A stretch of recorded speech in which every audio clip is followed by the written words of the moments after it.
лекциямызды жалғасты жүргіземіз. Ендеше бізбен бірге болыңыздар. Естіп отырған жұрт, бөлісіңіздер, таратыңыздар, комментарий жазыңыздар, әлеуметтік желіде бөлісіңіздер. ютубтегі көрермен астына тіркеліп кетуді ұмытпаңыздар. Ал екінші тақырыбымыз Қытай тақырыбы болады. Ши Цзиньпин аяқ астынан Вьетнамда пайда болды. Асығып үсігіп Пекинде көптен бері бүкіл дүние жүзі асыға күткен Қытайдың жылдық экономика қорытынды жиналысы, немесе келер жылға бағытталған экономикалық жоспар туралы жиналысты тастай салып, Вьетнамнан бірақ шыққан Ши Цзиньпиннің бұл сасқалақ сапарының артында қандай сасық мақсаттары мен сасық армандары бар. Осы туралы айтамыз. Үшіншісі, қазақ қоғамындағы мәселелерді талқыға саламыз. Ендеше бүгінгі лекциямыз 3 бөліктен тұрады. Бізбен бірге болыңыздар. Ал бірінші Украин мәселесі туралы айтайық.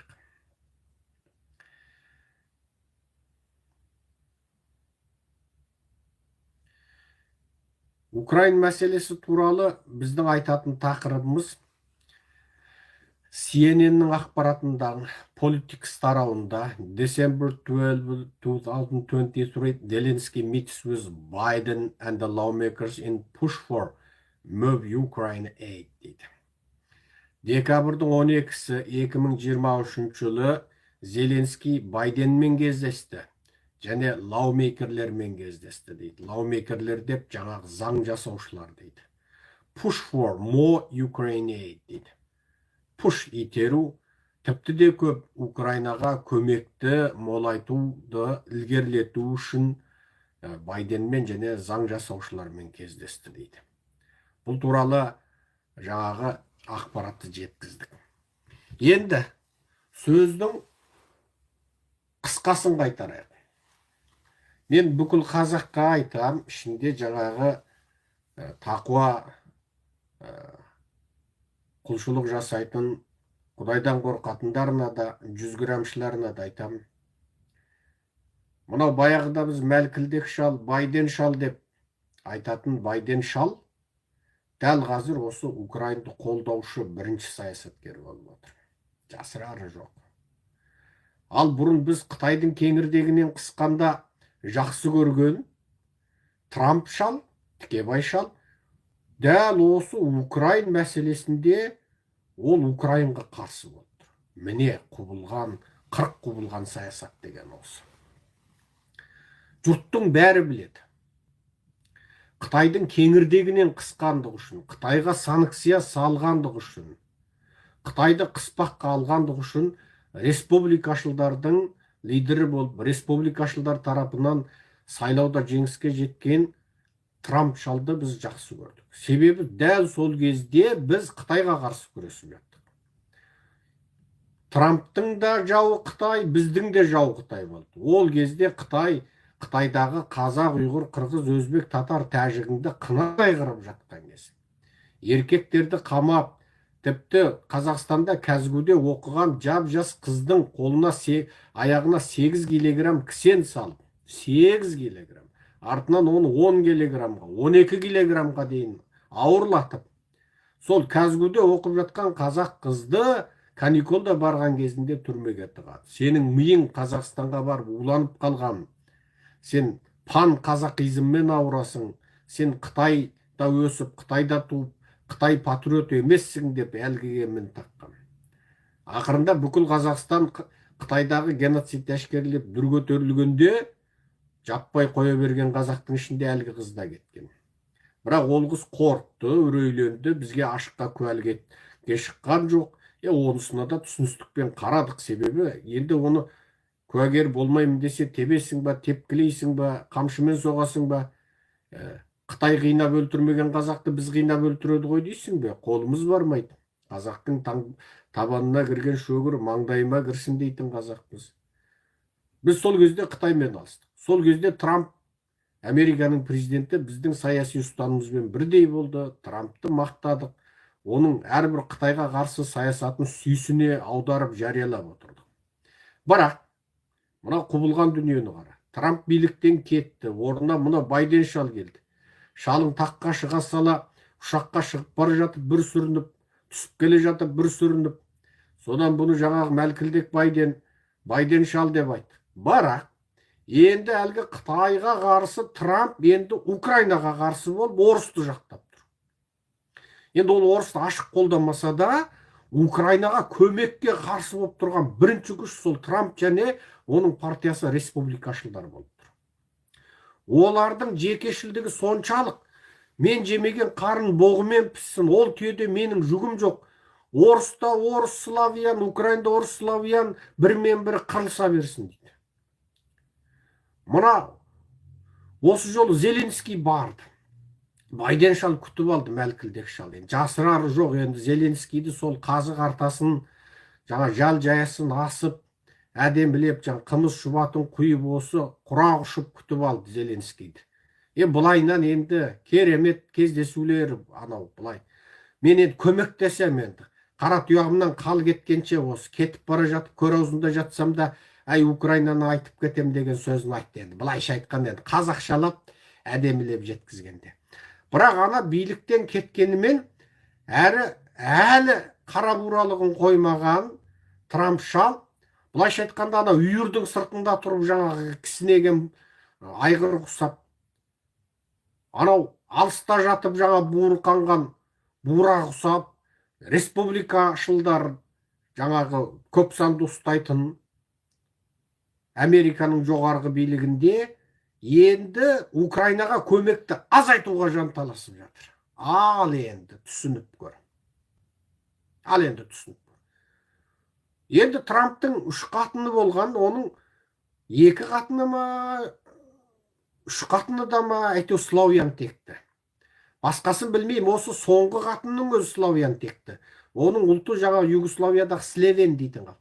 Енді Трамптың бұл славян халықтарын түсінбейтіндей жөні жоқ. Кем дегенде мына қатынның өзі әлі де ағылшыншаны акцентпен сөйлейді мысалы. Біз мысалы tradition десек, ол tradition дейді мысалы. Орыстар традицион дейді ғой мысалы. Ағылшындар tradition дейді мысалы. Тымен ыр қосылып ч болады, дымен ыр қосылып ыр болады. Мысалы, орыстар драйвер дейді. Ағылшынның driver дегені. Drive деген айдау, жүргізу деген сөз мысалы. Көлікті drive дейді. Көлік жүргізушіні driver дейді. Мысалы, бірақ оны көлік жүргізуді дрибе деп жазады, көлік жүргізушіні дрибер деп жазады. Ал орыстар оны анау компьютердің программасы бар ғой, компьютерді қозғалтқыш бағдарлама. Сол орыстар драйвер деп алып алған ғой. Бұл орыс енді сондай өз білгенше бір ат қойып алады айтам. Азан шақырып қойған Серікжан деген атыңды өзгертіп Сережа деп қояды. Көлбайды Көлия деп қояды. Соған қазақ мәз Көлиямын деп.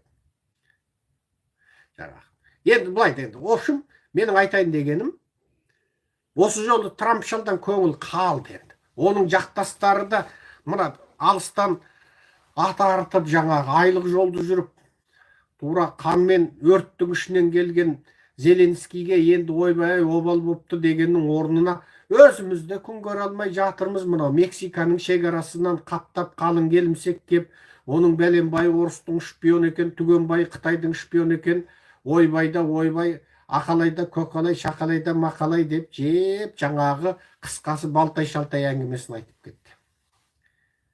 Енді білмеймін, өткенде ғана көрдіңіздер ма, 2 баласын аузына тістеп, жаңа 40-50 мың километр жолды басып, 7-8 мемлекетті басып, Америкаға аман есен қашып жеткен қазақ елдің хикаясы деген лекция осы біздің каналға салдық. Негізгі тақырыбы жаңағы 2 баласын алып, Америкаға қашып жеткен қазақ елі хикаясы деп. Енді сол былайша айтқанда Трамп шал соны айтқан сияқты. Көрдің бе, Қазақстаннан Жәмила Мәкен деген әйелде қашып келді. Біздің жаңа салмағымыз ауырлады, ақ болды, көк болды. Енді оның 2 баласын өзімен қосып тегін медициналық көмек болады. Оларға тіпті бәленай демократтар штаты онда Нью-Йорк тегін қонақ үй береді, бірақ ыстық тамақ ішуге болмайды, өздеріне дайын тамақ береміз қорап-қорап деген сияқты енді қысқасы міне. сол Жәмила Мәкен сияқты қалың ел қаптады. Қытай, мысалы, ол Жәмила Мәкен қазақ қой енді, ол Қытайдан бәленбай келді, ауғаны келді, сириялығы келді, қашып түрік келді, Ердоғаннан тепкі келген түріктің бәрі қашып жатыр қазір. Араб келді, енді Палестин келді, Ирағы келді, Қытай келді, Вьетнам келді, Үнді келді, Пәкістан келді, Бангладеш келді, Американы басып жатыр. Қазір Нью-Йоркте жүрсең, аспанға тас атсаң, бір қырғыз, бір өзбекке тиеді. Көзіңді жұмып тұр, бір тас атып жүрсең Нью-Йоркте, бір қырғыз шығады, эмне болды, кім атты бұл ташты деп, Бішкекте төңкеріс болып жатыр ма, көңтөріс болып жатыр ма дейді. Қырғыздар таспен төңкеріс жасайды ғой, сол көңтөріс болып кетті. Өзбегің жүр ол енді, тасты көріп, мынау қымбат тас бекен, сатсам бекен, сауда қылсам бекен деп өзбегің жүр. Палауға қосып жіберем бе қайтем деп мысалы.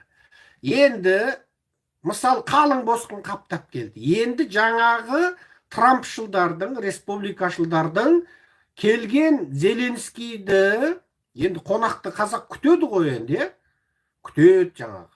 Атына жем береді, су береді, шөп салады атына. Қазақтың дәстүрі. Енді ана Трампшылдар, республикашылдар қу шөппен аузын сүртіп отыр ғой.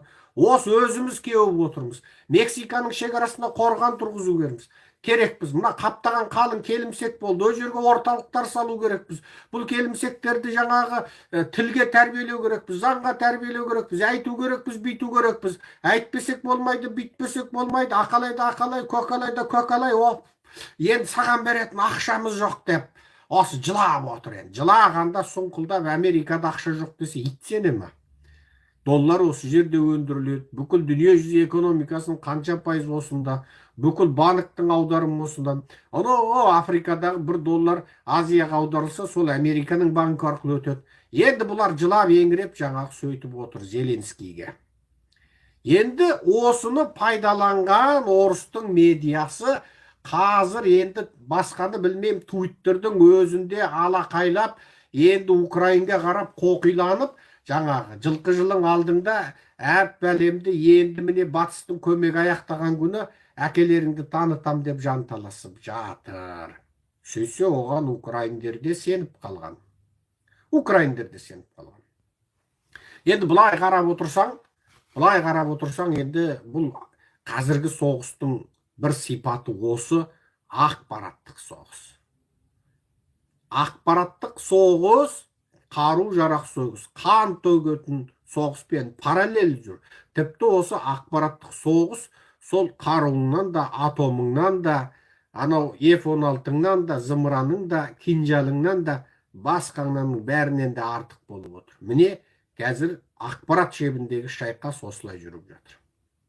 Ал бұдан бұрынғы бір соғысты айтайық. Бұдан бұрын мынау орыстардың медиасында орыстар оны өздері жариялады ма білмеймін. Араб тіліндегі жаңағы жалдамаларында жариялады ма білмеймін. Аяқ астынан бір ақпарат айтты. Өстіп Украинаға бермеген бір қаруды жаңағы ойбай анау бір елге беріп қойыпты деді. Одан ол украин тіліне аударылып, орыстар қаржыландырылған украин тілде бір медиада жазылды. Одан орыстардың қалың жаңағы титушка жалдамалы бөліскіштері әлгіні бөлісті. Содан украиндықтар сеніп қалды оған. Сөйтіп Американың иттерісін басына қаптады. Басында отырып. Ол Американың иттерісін басына қаптайтындардың өзі өтірік украин болып болғандар болса керек. Содан сендер бізге қимаған қаруларыңды ана бәленге беріпсіңдер деп сөйтіп, ең соңында Америка жоқ олай емес деп іс ақталып барып тыныш тапқан болады. Енді осының бәрін қарап отырсаң, бұл жерде бір үлкен нәрсе тұр, ақпараттық шайқас. Украин мен батыстың ортасына от жағуда жүріп жатыр. Енді осы жолы Зеленский жасылбай қанша қару алып қайтады, қанша доллар алып қайтады, оны енді келесі лекциямызда айтамыз. Бірақ Еуропадан жағымды жаңалықтар шығып жатыр. Еуропа, Германия, олар келер жылы Украинаға берілетін көмекті еселейтіндерін айтып отыр. НАТОның әскери білікті жаңағы тұлғалары, олар да Украинаға көмек ешқашан тоқтамайды дейді. Енді қазір бір нәрсені айтайық. Неге НАТО Украинаға көмектеседі? Себебі орыс Украинды алса, ендігі кезекте НАТО. Сондықтан НАТО үшін алғанда Украин өліспей беріспейтін майдан. Мен өз басым Украинаға көмек тоқтайды дегенге сенбеймін. Тіпті Америкаға ертең Трампшылдар, республикашылдар билікке келсе де, Еуропа жалғыз өзі Украинаны қолдап кете алады. Себебі орыс Украинаны алатын болса, Украинның газын алатын болса, Қара теңізге өктемдік жүргізетін болса, Еуропаға бірінші астық тасымалы қиындайды. Екіншісі Ресейдің өктемдік асады. Үшіншісі үлкен саясатта орыс ары қарай үшінші сұмдығын бастайды. Мүмкін енді басқа елге, Қазақстанға, мүмкін Польшаға, мүмкін жаңағы солтүстік Еуропадағы елдерге тікелей немесе жанамалай орыстың неше түрлі арандатушылықтары жалғасып кетуі мүмкін. Сондықтан Украина олар үшін алғанда қызыл сызық, шегінуге келмейтін қызыл сызық болады. Бұл бірінші орыс-Украин соғысы туралы айтатын затымыз. Ал өздеріңізде қазір әлемдік ақпараттан шолып отырған боларсыздар. Зеленскийдің бұл жолы Америкаға келуінің өзінде де бұл енді мен енді саусағымды шығарып тұрып санасам үшінші келуі. Ал осы жерде қалың қазақ тұр. Бұл қазақтар ойлайды жаңағы, Америка бере салмады ма, ананы әйте салмады ма, мұнаны бүйте салмады ма. Көп адам ойлайды, Байден президент қой, ол береміз деді, бере салмай ма, F-16-ны шеше салмай ма. Мен енді осыны қазақтарға ашалап түсіндірейін. Бұл Америка деген ел демократиялы ел. Үкімет әлсіз, халық күшті. Президенттің құқынан Конгрестің, Сенаттың құқы жоғары. Президенттің өз бетімен шешетін қаражаты ол өте шектеулі. Ең соңында тіпті бір әскери парад өткізу үшін Конгрестің мақұлдауын алады. Байден шал, мына Зеленскийді алып шығып, екеуі бір ауаша 100 грамм шекші десе, өз қалтасынан, өз айлығынан төлеуі керек. Анау мемлекет рұқсат берген, мемлекеттің есебінен жұмсайтын ақшадан жұмсай алмайды. Егер міне қысқасы осылай, екеуі ауаша барып бір дұрыстап отырып 100 грамм ішіп бір бас жазайықшы. Сенің де басың қатты, менің де басым қатты деп екеуі бір отырмақ болса, соны Байден шал Конгресс мақұлдаса, өкіметтің ақшасынан төлейді. Конгресс мақұлдамай қойса, қымбат арақ ішіпсіңдер, біз оны көтермейміз десе, Байден оны өз айлығынан төлеуге мәжбүр. Міне, образдан асырып тұрып айтқанда, дәлдеп айтқанда осы. Міне, ең шегіне жеткізіп айтқанда осы. Міне бұл Америка. Ол Назарбаевтық, Тоқаевтық жүйе емес, Қытайдан барып қанша миллиард алғанын Қазақстан білмейтін, халқы білмейтін, бір депутат сұрамайтын, бір ақпарат жазбайтын, Назарбаев өзі біледі, барып ақша алып келеді, Дариға өзі барып шауып, қол қойып ақша алып келеді, Құлыбаев Халық банкін Тәжікстанға сатып жібереді. Тексеріңдерші Халық банкін. Бас головной офисі, бас хед офисі Тәжікстанда. Анау үрергейті сығарға бейті жоқ. Тәжік сарт таудың қуысында отырған 40% жерін Горный Бадахшанды Қытайға сатып жіберген, қарызға батқан, бюрократияға белшесінен батқан, жерінде Қытайдың азаттық армиясын кіргізіп отырған Тәжік Қазақстанның Халық банкін қайтып алады. Қай ақшасымен алады? Құлыбаев сатты. Ол Тәжіктің несі арқылы алып отырған Қытай. Яғни Қазақстанда қазір Халық банкте жоқ.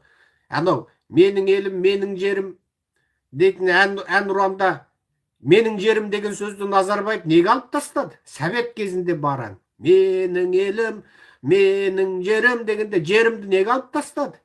Неге менің елім деп екеу қылып қойды? Жерің жоқ қой қазақ. Тіріңе ол сотық жерің жоқ, өліңе көр, жерлейтін көрлік жерде жоқ.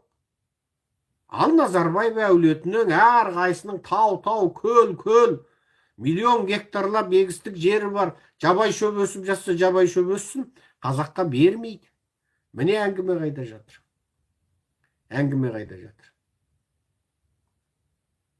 Көрдің ба? Ал Америкада ондай заң жоқ. Байден шал біреуден қарыз алама, жоқ жазғызып қойып бір жерден екі бөтелке сыр алып іше ма, оның бәрін конгресс кеңірдегінен қысып тұрып, ей шал, сен дым істей алмайсың деп сілкіп алады. Ана мәлкілдек шал президентпін деп жарлық қойып, тіпті атом қаруының кнопкасын анау чемоданды көтеріп жүргенімен, анау конгресстің сондай құқы бар, сенаттың сондай құқы бар. Әңгіме қайда? Міне демократиялық жүйе деген сол. Мысалы қараңыздар, машинаңызда тормоз жоқ болсын дейік. Не болады машинаңыз? Тормоз жоқ, айдап жүрсіз. Не болады? Тура сол сияқты. Америка дегенде толыққанды бір демократиялық жүйе. Сондықтан мен бұны образдап түсіндірдім жаңа. Енді қазір айтайын, мысалы Қазақстан ол өзі біледі. Назарбаевтың жекеменшік компаниясы сияқты өзі біледі, өзі би, өзі қожа, халық есептеспейді халықпенен. Оны сұрақ қалатын парламент жоқ, өзі қолдан сайлап алған өңкей маймыл, маңырап отырған қалың қой жаңағы. Қазіргі Тоқаевың да сол. Осыны бір көтерейік дейтін бір журналист бар ма? Жоқ. Осыны жазайық деген интеллигент бар ма? Жоқ. Мына біреусі шошаң етіп, мына ойбай айтпады, бүйтпеді, тіл ойбай қазағым деп шошаңдай бастаған Назарбаев бергеш дейді, Тоқаев бергеш дейді. Ана санаторияны басқарыңызшы дақпайды. Бітті әлгі ойбай елбасы жасасын деп ол кетеді. Анау келген кезде сіздің бір балаңыз өсіп қапты, ана облыстың акиматына мынандай департаментке қояйық дейді. Бітті, ол кетеді. Сатып алған. Міне. Мансап берсе, ақша берсе, қызмет берсе, сізді мына шетелге жаңағы дипломат қылып жіберіп қойсақ қалай десе, болды әлгі шошаң етіп, екі мақала жазып, екі жерде сұхбат берген адамың болды, разы болып кетеді міне. Әңгіме қайда жатыр.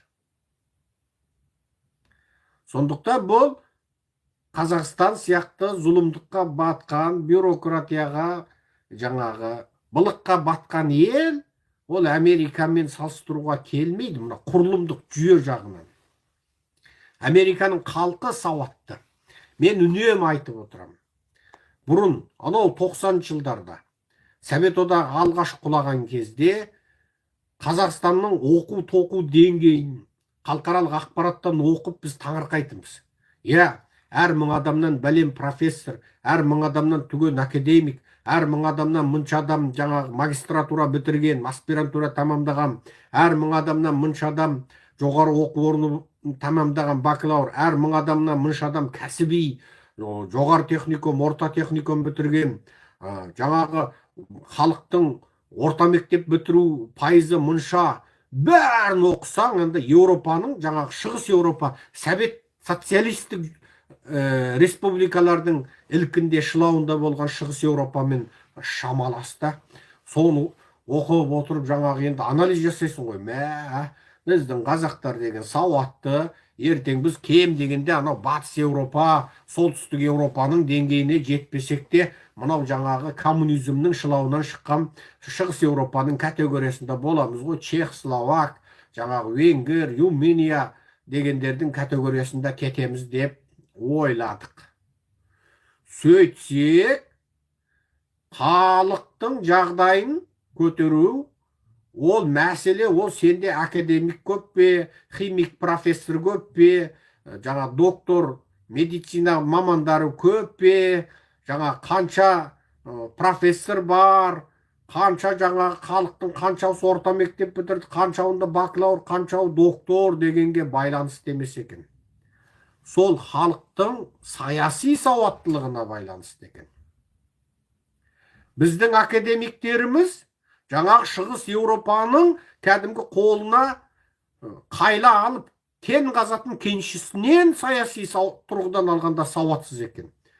Біздің анау бәленбай 100 докторды тәрбиелейтін академигіміз, доктор ағасы деп отырғандарымыз, анау Еуропадағы кәдімгі әжетхана тазалайтын қара жұмысшыдан саяси тұрғыда сауатсыз екен. Неге?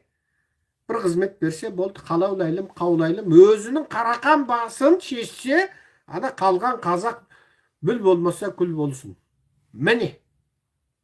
Ал саяси сауатты шығыс Еуропалық халықтар, олар ұлттық мүдде, мемлекеттік мүддеге келгенде, олардың үйісқақтығы сондай, тырысатындығы сондай, олар мынау социализм, коммунизм дейтін аурудың, індеттің, обаның адамзатқа келген үлкен шайтани сатанизм екендігін біліп, олар сол екінші дүниежүзілік соғыс аяқтаған 45-ші жылдан бері коммунизммен соғысыпты.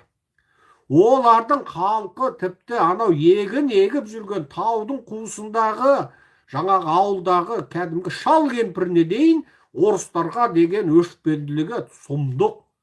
Орыс көрсе жаңағы етін жеп сүйегін бүркіп тастағысы келіп тұрады.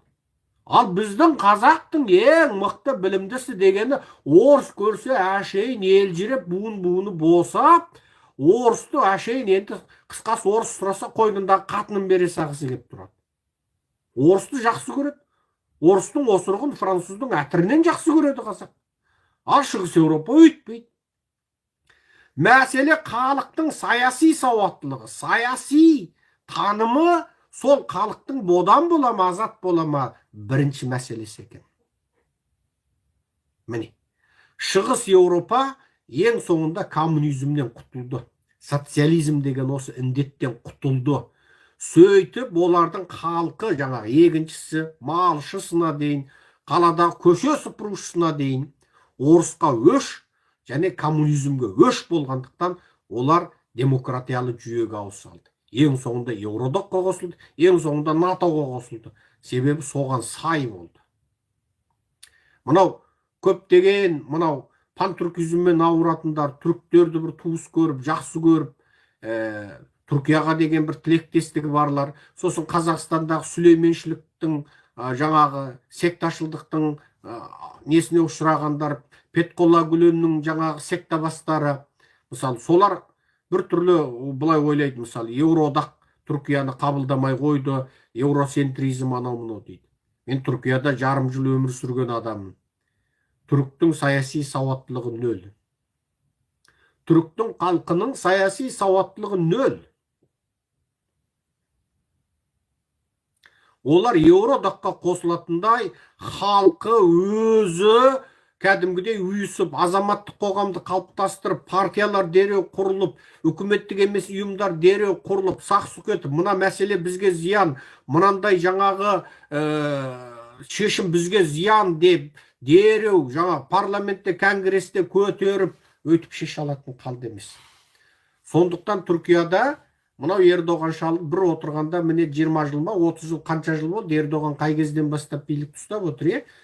Түркияда президент жаңағы билік емес, басты билік премьерден кезінде премьер болып отырды.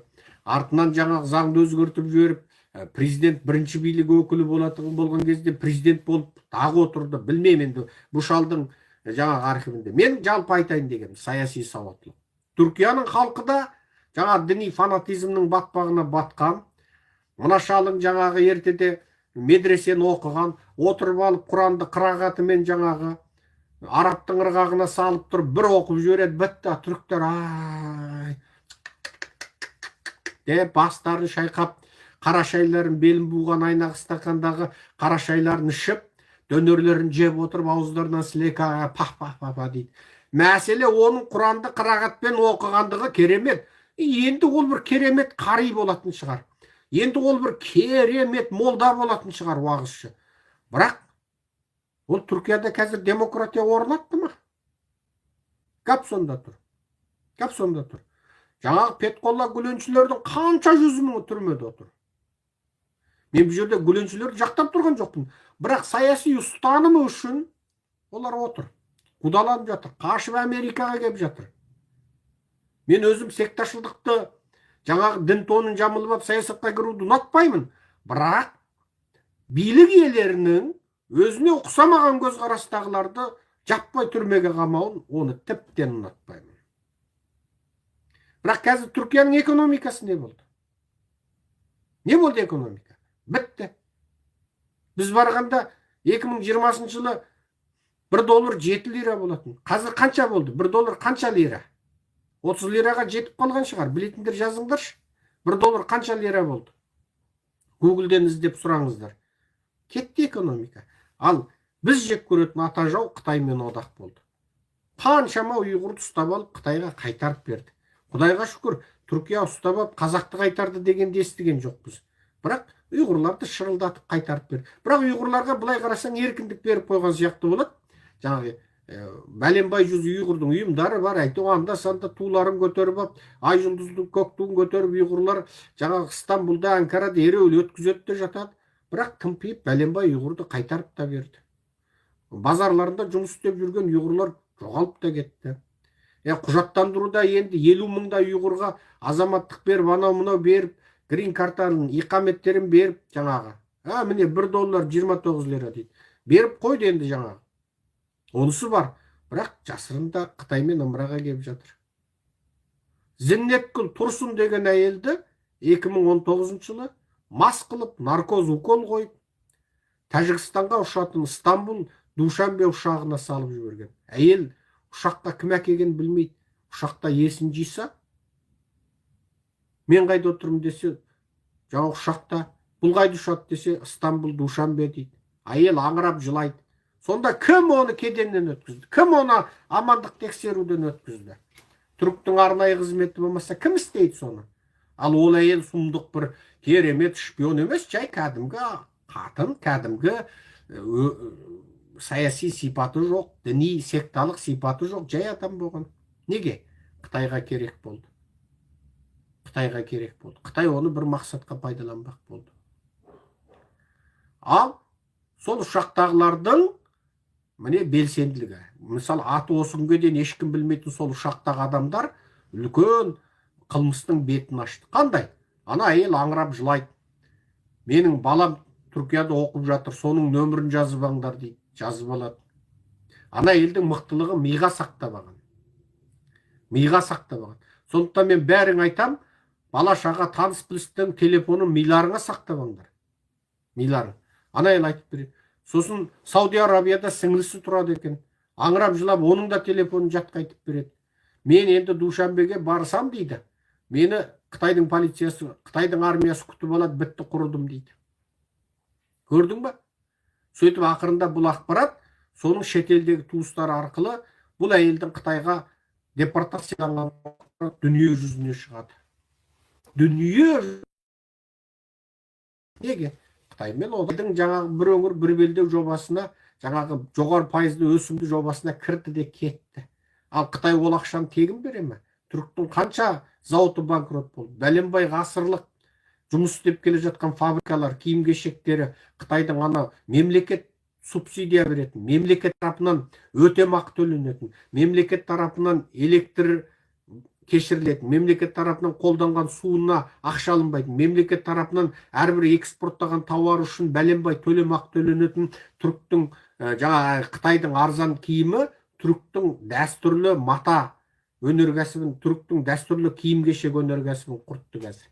Қазір Түркияңда өңкей made in China болып кетті. Неге?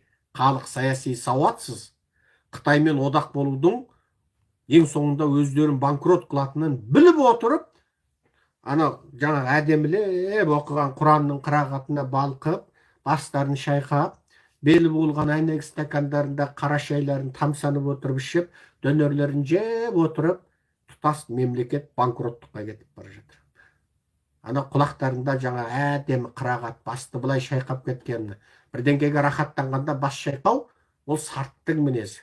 Бастарын шайқап отырып банкрот болып, қалталарындағы ақшаларынан айырылып қалды. Негізінде түрік пен Қытай бәсекелес еді, күндес болатын елдер еді. Себебі Қытайдың да арзан киім-кешегі Еуропаға шыққысы келеді. Түріктің киім-кешегі батыстың нарығында кәдімгідей рөл атқаратын.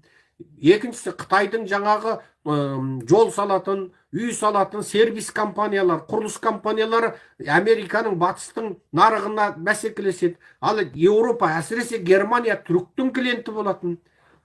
Олар осы салада жұмыс істейтін. Бәсекелеседі. Ал енді түріктің киім-кешегі, мата фабрикалары Қытаймен бәсекелеседі. Түріктің жаңа тұрмыстық техникалары Қытаймен бәсекелестік деңгейге жетіп қалып еді.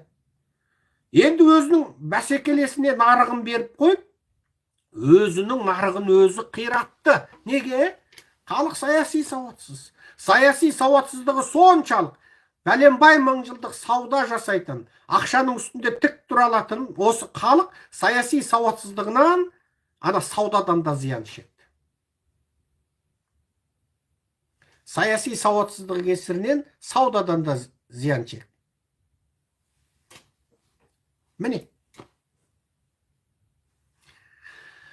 Көрдіңіз ба? Болмаса саудагер алып қой. Ақшаның қайдан келетінін, Қытайды нарыққа кіргізсе өзінің құруйтынын білмей ме? Біледі. Бірақ ана қырағатқа елтіп отырды да, ана Молдекең ең соңында алдап соқты. Міне, әңгіме қайда жүр. Сондықтан мен қазақтарға айтамын, саяси сауатты болайық. Саяси сауатты болайық. Саяси сауатты болмайынша ештеңке өнбейді. Әңгіме осында тұр.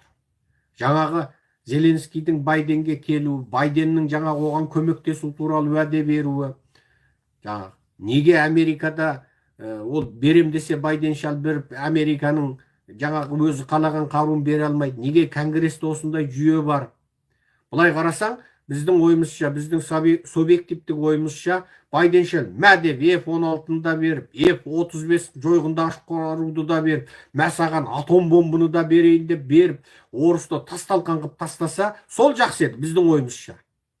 Бірақ Америка деген елде әрбір президент өз білгенін істесе, Назарбаев құсап, өлтірем деген өлтіріп, шабам деген шауып, алам деген алып, берем деген беріп, біз білмейтін келісім шарттарға отырып, бізбен рұқсатсыз келіспей, ақылдаспай, Қазақстан халқының территориясын, ата бабамыздың жерін Қытайға кесіп беріп, Нарынқол кегеннен, мына Алатау аузынан, Жаркент Шонжыдан, мына Өскеменнен, бәленбай жер, Тарбағатайдан Түгенбай жерді Қытайға бере салады. Біз білмейміз, тотибай деп қаулайлым, қаулау елбасы жасасын деп отыра береміз.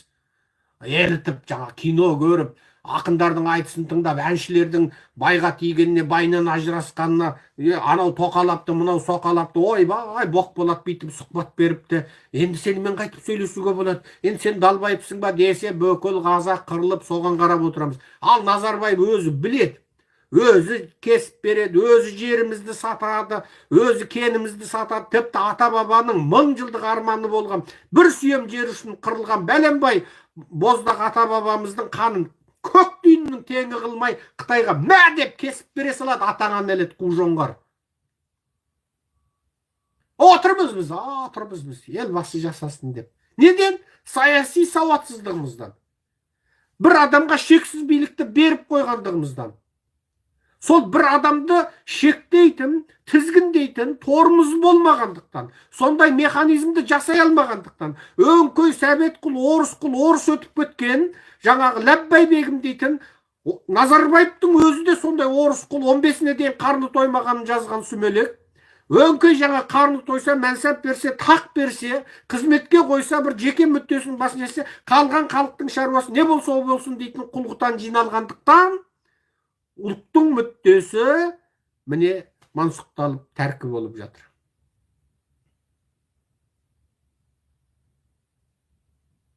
Міне, көрдіңіздер ме? Ал сауатты халық қайтеді? Сауатты халық тастай қылып механизм жасап қояды. Мысалы, Байден шалдың Украинаға көмектескенін жақсы көріп отырмыз, көмектессін деп отырмыз. Ана Трамп шал сол келмей-ақ қойсын деп отырмыз. Себебі не?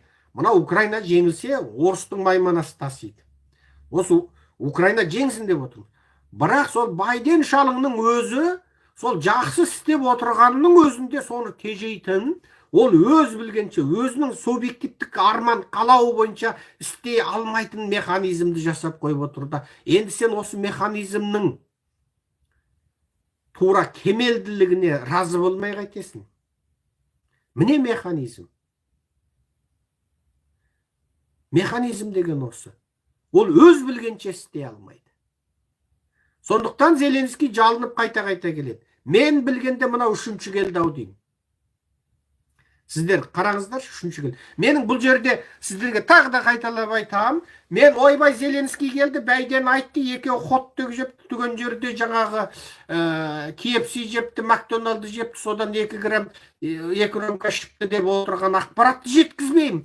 Мен осы кездесулердің арғы мәніне жеткізіп, қазақ халқының сауатын ашсам деймін де, қазақ халқының саяси сауатын ашсам деймін. Былай қарасаң, Зеленскийді тентіретіп қойды. Оны алды бәрі деп жылайды, отырағап, еңіреп, көзінен жас ағып. Ойбай, берсек берейік, енді ұшқыштарыңды жіберіңдерші, алдымен оқытайық дейді.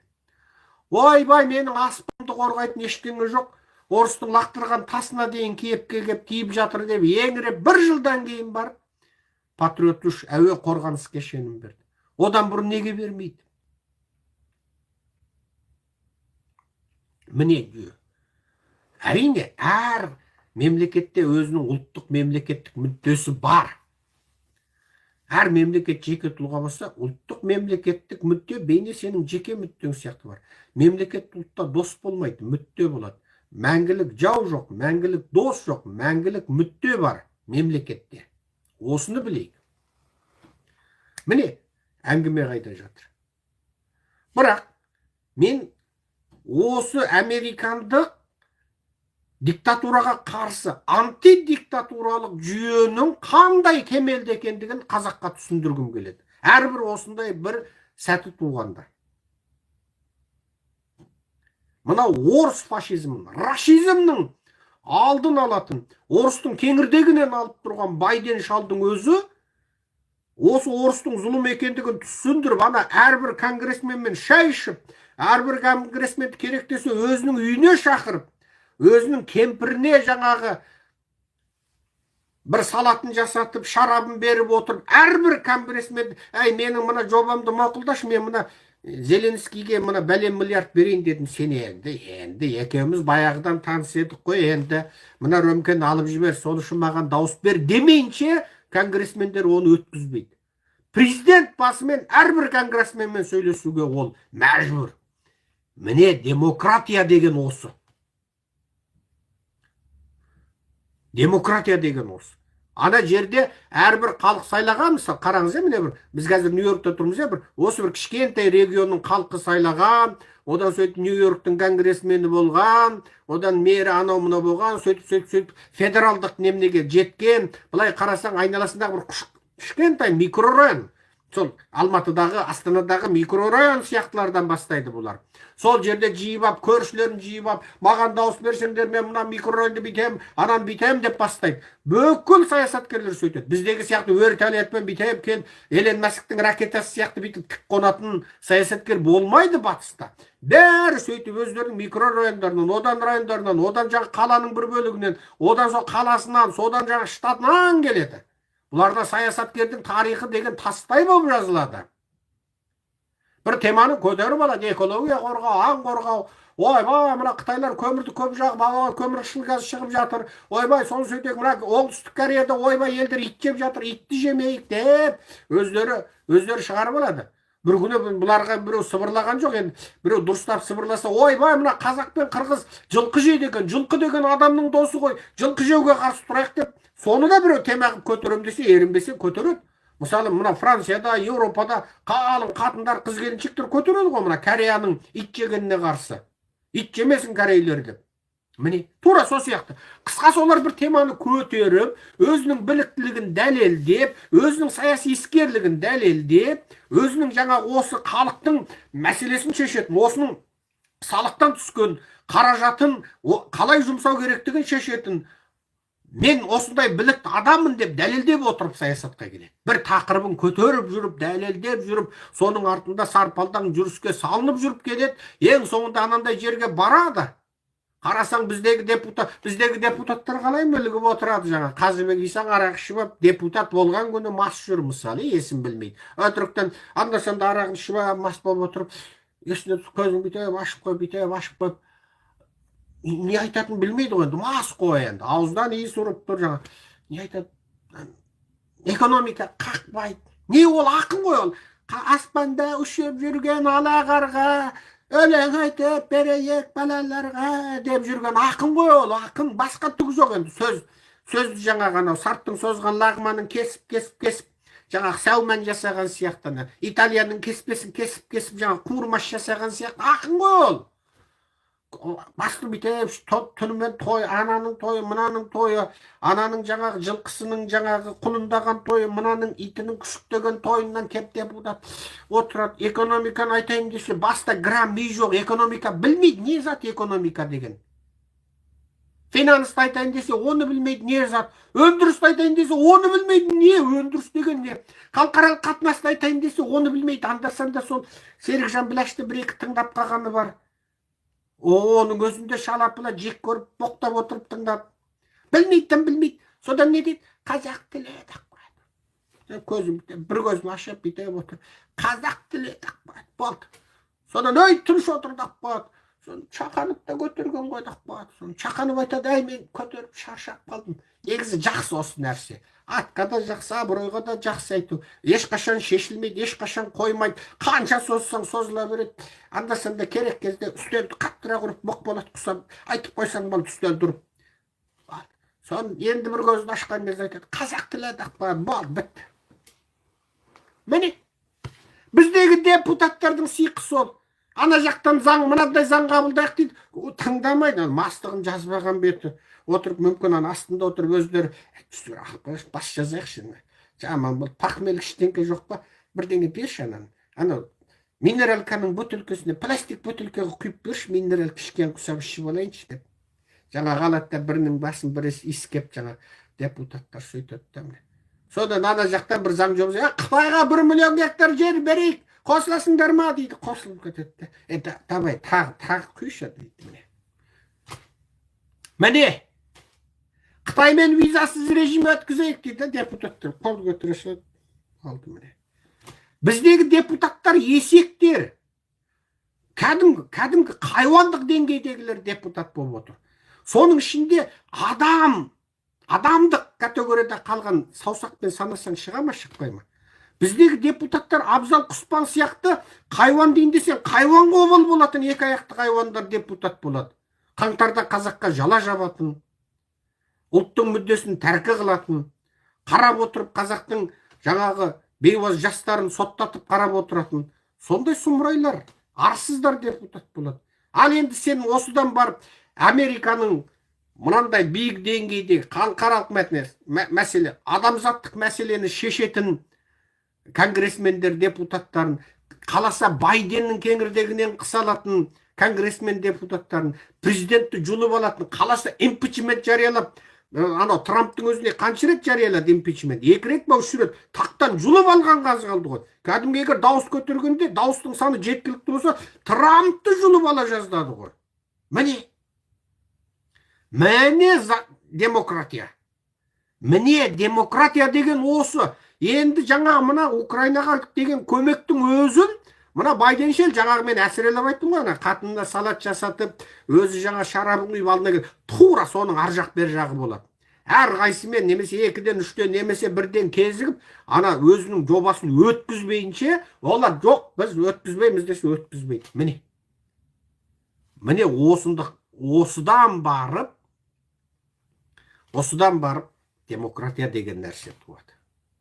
Мен мына жерде біраз менің мақсатым саяси сауаттылықты арттыру болғандықтан, саяси ағарту болғандықтан түсіндірдім.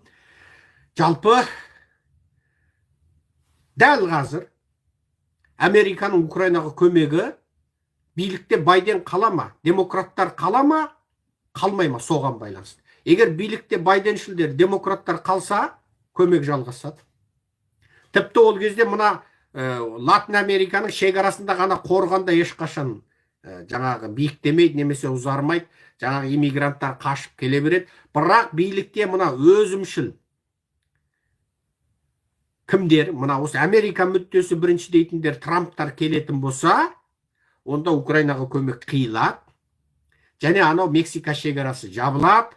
Тіпті мына бұғанға дейін қашып пысып келіп алған жаңа иммигранттың ішінен қанша орыстың КГБ-шнігі шпионы, қаншауы Қазақстанның КМБ-шнігі, қаншауы өтірік фейк активист, қаншауы Қытайдың шпионы, қаншауы Арабтың шпионы, қаншауы Түріктің шпионы анықтап депортациялау басталады. Шекара тарс еткізіп, ұшқан құс жорғалаған тышқанды өте алмайтын қылып тастайды. Міне Американың саясаты.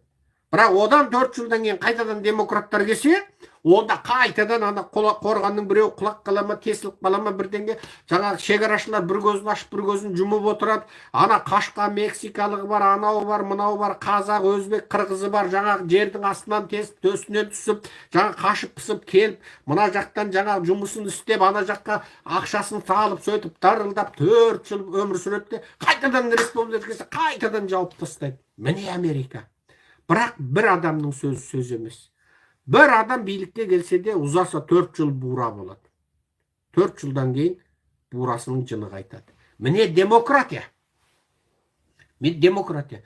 Сондықтан мен айтатыным, ертең Қазақстанда біз демократия орнассақ, Қазақстанда мен президенттік жүйені орнассам, мысалы қазақ халқы жаңағы, мен Қазақстан қайтқанда 1 миллионы гүл алып Алматының әуежайынан 1 миллион адам жаңағы қызыл кілем жайып тұрып күтіп алса десем, менің өзім 4 жыл отырам деп жариялаған себебім сол. 4 жыл. Неге? Тоқаев құсап, неге 7 жыл емес? 7 қасиетсіз сан дейді. Сонда 4 қасиетсіз сан ба екен? 4 жыл. Міне бұл 4 жылда сенің бүкіл фантазияң, бүкіл ойың, мүмкіндігің, денеңе Құдай берген, Құдай басыңа берген бүкіл ақыл парасатың, бүкіл потенциалың, бүкіл энергияң 4 жылда сарқылады. 4 жылда сарқылады. Енді жаңа жас адам келсін, жаңа ол өзін дәлелдеуге тұрсады адам бұғын. Ол тың бірдеңе істегісі келеді. Сен мысалы 1 миллион адамға жұмыс беретін киім кешек зауытын салсаң, ол 1 миллион адамға жұмыс беретін темір қорыту зауытын салғысы келеді.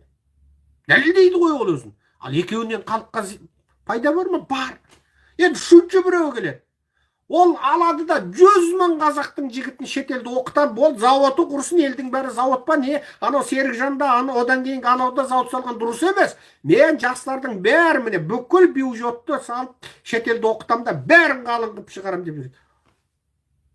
Ол қарасаң бізді тура жамандап жердің астына тықса тығамыз. Бірақ соның шетелде оқытқан баласынан халыққа пайда бар ма? Бар. Міне демократия. Мен 4 жыл президент болғанда, мен де баладарды жібергім келеді. Бірақ қаражат жетіспеу мүмкін. Завод басты орында деп тұру мүмкін. Не ойым жетпеу мүмкін. Не ойым болса да мүмкіндігім жетпеу мүмкін. Бірақ соны кейінгілер істейді. Міне демократия деген содан шығады. Ал Назарбаев Тоқаев құсап отырғызып қойдың. Креслосына дейін биттеп кетті. Жабысып қалды құйрығы мысалы. Тоқаев жүр жаңағы. Бұралаң кетті, қыз теке құсап. Ол анығында да қыз теке Тоқаев. Анығында да ол қыз теке. Оның жаңағы жүрген жүрісіне қарасаң, осы Нью-Йорктағы қыз текелер қалай жүреді, Тоқаев солай жүреді. Ана бояп алған бетті, бояп алған ерінді қара. Тура Нью-Йорк, мына галубойлардың, мына еркек пен еркек сүйісіп тұрады мына Нью-Йоркта. Қатын мен қатын үйленіп жатады мына Нью-Йоркта. Тоқаевты қара тура солай. Мен Қазақстанда жүргенде көп мән бермейтін. Себебі Қазақстанда еркек пен еркек сүйісіп, еркек пен еркек той жасап, некесін қойып, деп бүкіл ел биткенді өмірі көрген жоқпыз. Бірақ мына Нью-Йоркта, мен мына Нью-Йорктың Проспект парк деген паркінде мен өз көзіммен көрдім. Жағым түсіп қала жаздады. Бүйтіп қайып қарадым. Ана жер Проспект паркқа кіре беретін жерде бір жаңағы арқа тұратын. Қазақша айтқанда жаңағы неде? Рауақ тұратын. Кәдімгі айналасы жаңағы қадау жаңағы бағаналар, сосын төбесін бүйтіп қадау жайып қойған былайынан. Сол жерде өздері жаңа неке қияды екен. Бір ұзын сақал деген, сақал өз орманнан жаңа түскендей біреу жіңішке, ол жігіт екен. Екіншісі ол да сақал, бірақ тура Маркстың баласындай аузынан түскендей. Ол семізшелеу аласалау екен, ол да еркек. Ана жерде бір поппа бірденге біреу екеуін некесін қиды. Мына жақта ата-аналарыма, туыс-туғандарыма әгінің некесін қиып, тура кинодағыдай жаңағы. Ал енді жаңағы сіздерді мен ерлі-зайыпты деп жариялаймын деді. Деді, содан жаңағы ана екеуін ал енді сүйісуге рұқсат деді. Ана екеуі сүйісті екерге, екі сақал, ойбай жиіркендім. Мен енді бірден дұға қылдым. Жаратушы Алла осыны көргенім үшін мені жаңағы осыны куәдеп, ақиретте мені шақырмашы болды. Қысқасы көргенім үшін шошып кеттім. Қысқасы мен дұға қылдым. Алла, осылардың кесірінен осы жерге лағнет жаудырмашы, шексіз құдірет иесі деп мен аналардың ісі үшін мен жалынып кеттім. Себебі біздің тәрбиеміз, көрген тәрбиеміз солай. Лут қауымы, Нұқтың қауымы сол кесірінен шексіз құдірет иесінің қарғысына қалды. Және сол Нұқтың қауымының жасаған жеріне осы күнге дейін қарғыс жауып тұрады деді. Пайғамбарымыз Мұхаммед Мұстафа саллаллаху алейхи уассалам бір күні жүріп келе жатқанда дейді, сахабалар айтады, ол кісінің өңі қашып жүрісін одан да арман тездетіп дейді. Ол кісі жай кезде де тез жүретін. Ана жерден тез жүрді дейді. Артынан не болды, не үшін дегенде, мына жерде дейді, сол Луттың ба деді, Нұқтың ба, анық білмеймін, бала күнде естіген әңгіме. Соның жаңағы нелері болған, соған Алланың қарғысы әлі жауып тұр деп айтады дейді.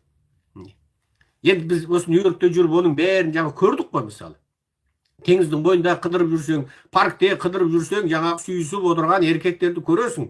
Енді бұл шынында солай. Ол батыс деген сондай бір мінсіз дүние емес. Батыстың демократиялық жүйесі сондай болғанмен, осындай жүйесі де бар. Оны жасырып жабудың керегі жоқ. Бірді бір, екіні екі деп айтамыз. Барды бар дейміз, жоқты жоқ дейміз. Міне батысың осы. Енді қара. Бірақ ол сені ана Бекболат айтқандай мәжбүрлемейді. Мысалы, мәжбүрлемейді. Маған келіп кез келген еркек ойбай ғашық екенмін, секе үйленейікші деп маған талап қойған еркек жоқ. Ол сен мысалы табиғатың әйелді қалап тұрма, әйел ол сені мәжбүрлеп ешқандай бір жаңағы әйелді ұнататын еркекті еркекпен үйлен деп мәжбүрлейтін, алып қашатын ешкім жоқ бұл жерде. Шымкентский алып қашатын жоқ бұл жерде.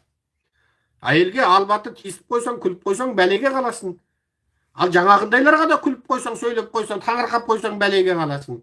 Енді менің айтайын дегенім, осының бәрін көргеннен, олардың жүрген жүрісін қара, Тоқаевтың жүрісін қара. Тоқаевты Нью-Йоркқа әкелсең, базар шығып кетеді ау. Бір аптаға қалмай Тоқаевқа енді 100 жігіт өтініш білдіреді енді. Осы ағы бар, қарасы бар, жаңағы айып деу бар жаңағы. Тоқаев бекер Қазақстанда обал болып жүр, сол президент болып бекер басын аштырып жүр енді. Біраз ұрлаған жырлаған ақшасын алып кеп, қазақ халқына көтбей сәулеліңдер деп қойып, ернін бояп қып-қызылға бетінен. Мына Нью-Йоркке келсе бар ғой, бір аптаның ішінде енді миллион десем артық шығар енді. 1000 мен 10 мыңның арасында еркек енді өтінішке тұрады. Тоқаевқа жаңағы ниетін білдіріп бар ғой, осы маған күйеуге шығыңызшы, мен сүйген жарым деп алақаныма салып, қолыңды ыстық суға салып, жаңағы айды сұрасаң айды алып берейін деп бар ғой. Қара зеңгіден африкалық жаңа қап қарасынан енді бір бәлем мыңы, ақтан жаңа түгенбай мыңы, ай дидарыңнан жүрген былқ-былқ жүрісіңнен сенің ғашық болғанымай, сызылып қараған көзіңнен жаңағы ана ерніңді жаңа операциямен жасадың ба, жоқ, өзі табиғи сөйтіп салбырап тұрған ерін бе деп сілекей ағып, мына Нью-Йоркыңда бар ғой, Тоқаевыңның енді өтіп кетеді енді. Бірақ соны білмей тұр ғой, не істеп жүр Қазақстанда, ол білмей мен соны. Міне жерге келіп өзінің арманын ал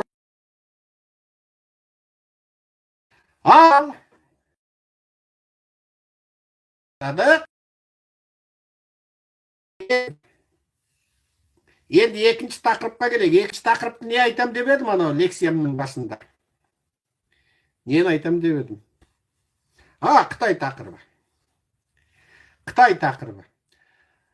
Мынау атажау Қытайдың қазіргі құдайсыз коммунистерінің басшысы Ши Цзиньпин аяқ астынан Вьетнамнан шықты.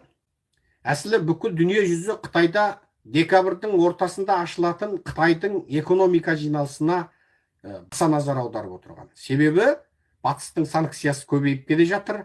Еуроодақтың басшысының өзі Қытаймен көңілсіз айырылысты соңғы сапарында. Еуропаның өзі қытайлық және Қытай атын, Гонконг атын жамылып, анығында Қытайға жұмыс істейтін бірнеше компанияға Ресейге тиым салынған техникалық бөлшектерді берген үшін санкция салып тастады. Енді Американың өзі Гонконгтың ерекше экономикалық регион статусын алып тастады. Енді Гонконг ешқашан Америкамен жеңілдетілген салықтық және финанстық жеңілдетілген келісімдермен жұмыс жасай алмайды. Одан бұрын Қытай жаңа Гонконг арқылы батысқа қолын созып, экономика, финанс жағында, ақша аудару жағында, қылмыстық ақшаны заңдастыру жағында көп жұмыс жасаған, оны алып тастады. Енді өстіп тұрған кезде аяқ астынан осы Қытайдың 2024-тегі экономика жоспары қалай болады? Мынау Ши Цзиньпин тағы да сол маушылдық, марксшілдік, радикал, фундаменталистік, оңшылдық бағытында, әсіре социализмшілдік бағытта кетеме? Жоқ, қайтадан дін Шаопиннің жолы бойынша батыспен одақ болу, экономиканы өркендету, өндірісті өркендету деген бағытқа кетеме деп жұрттың назар аударып отырғанда, бұл Ши Цзиньпин алды да сол жиналысты ашып бірінші күн өтті.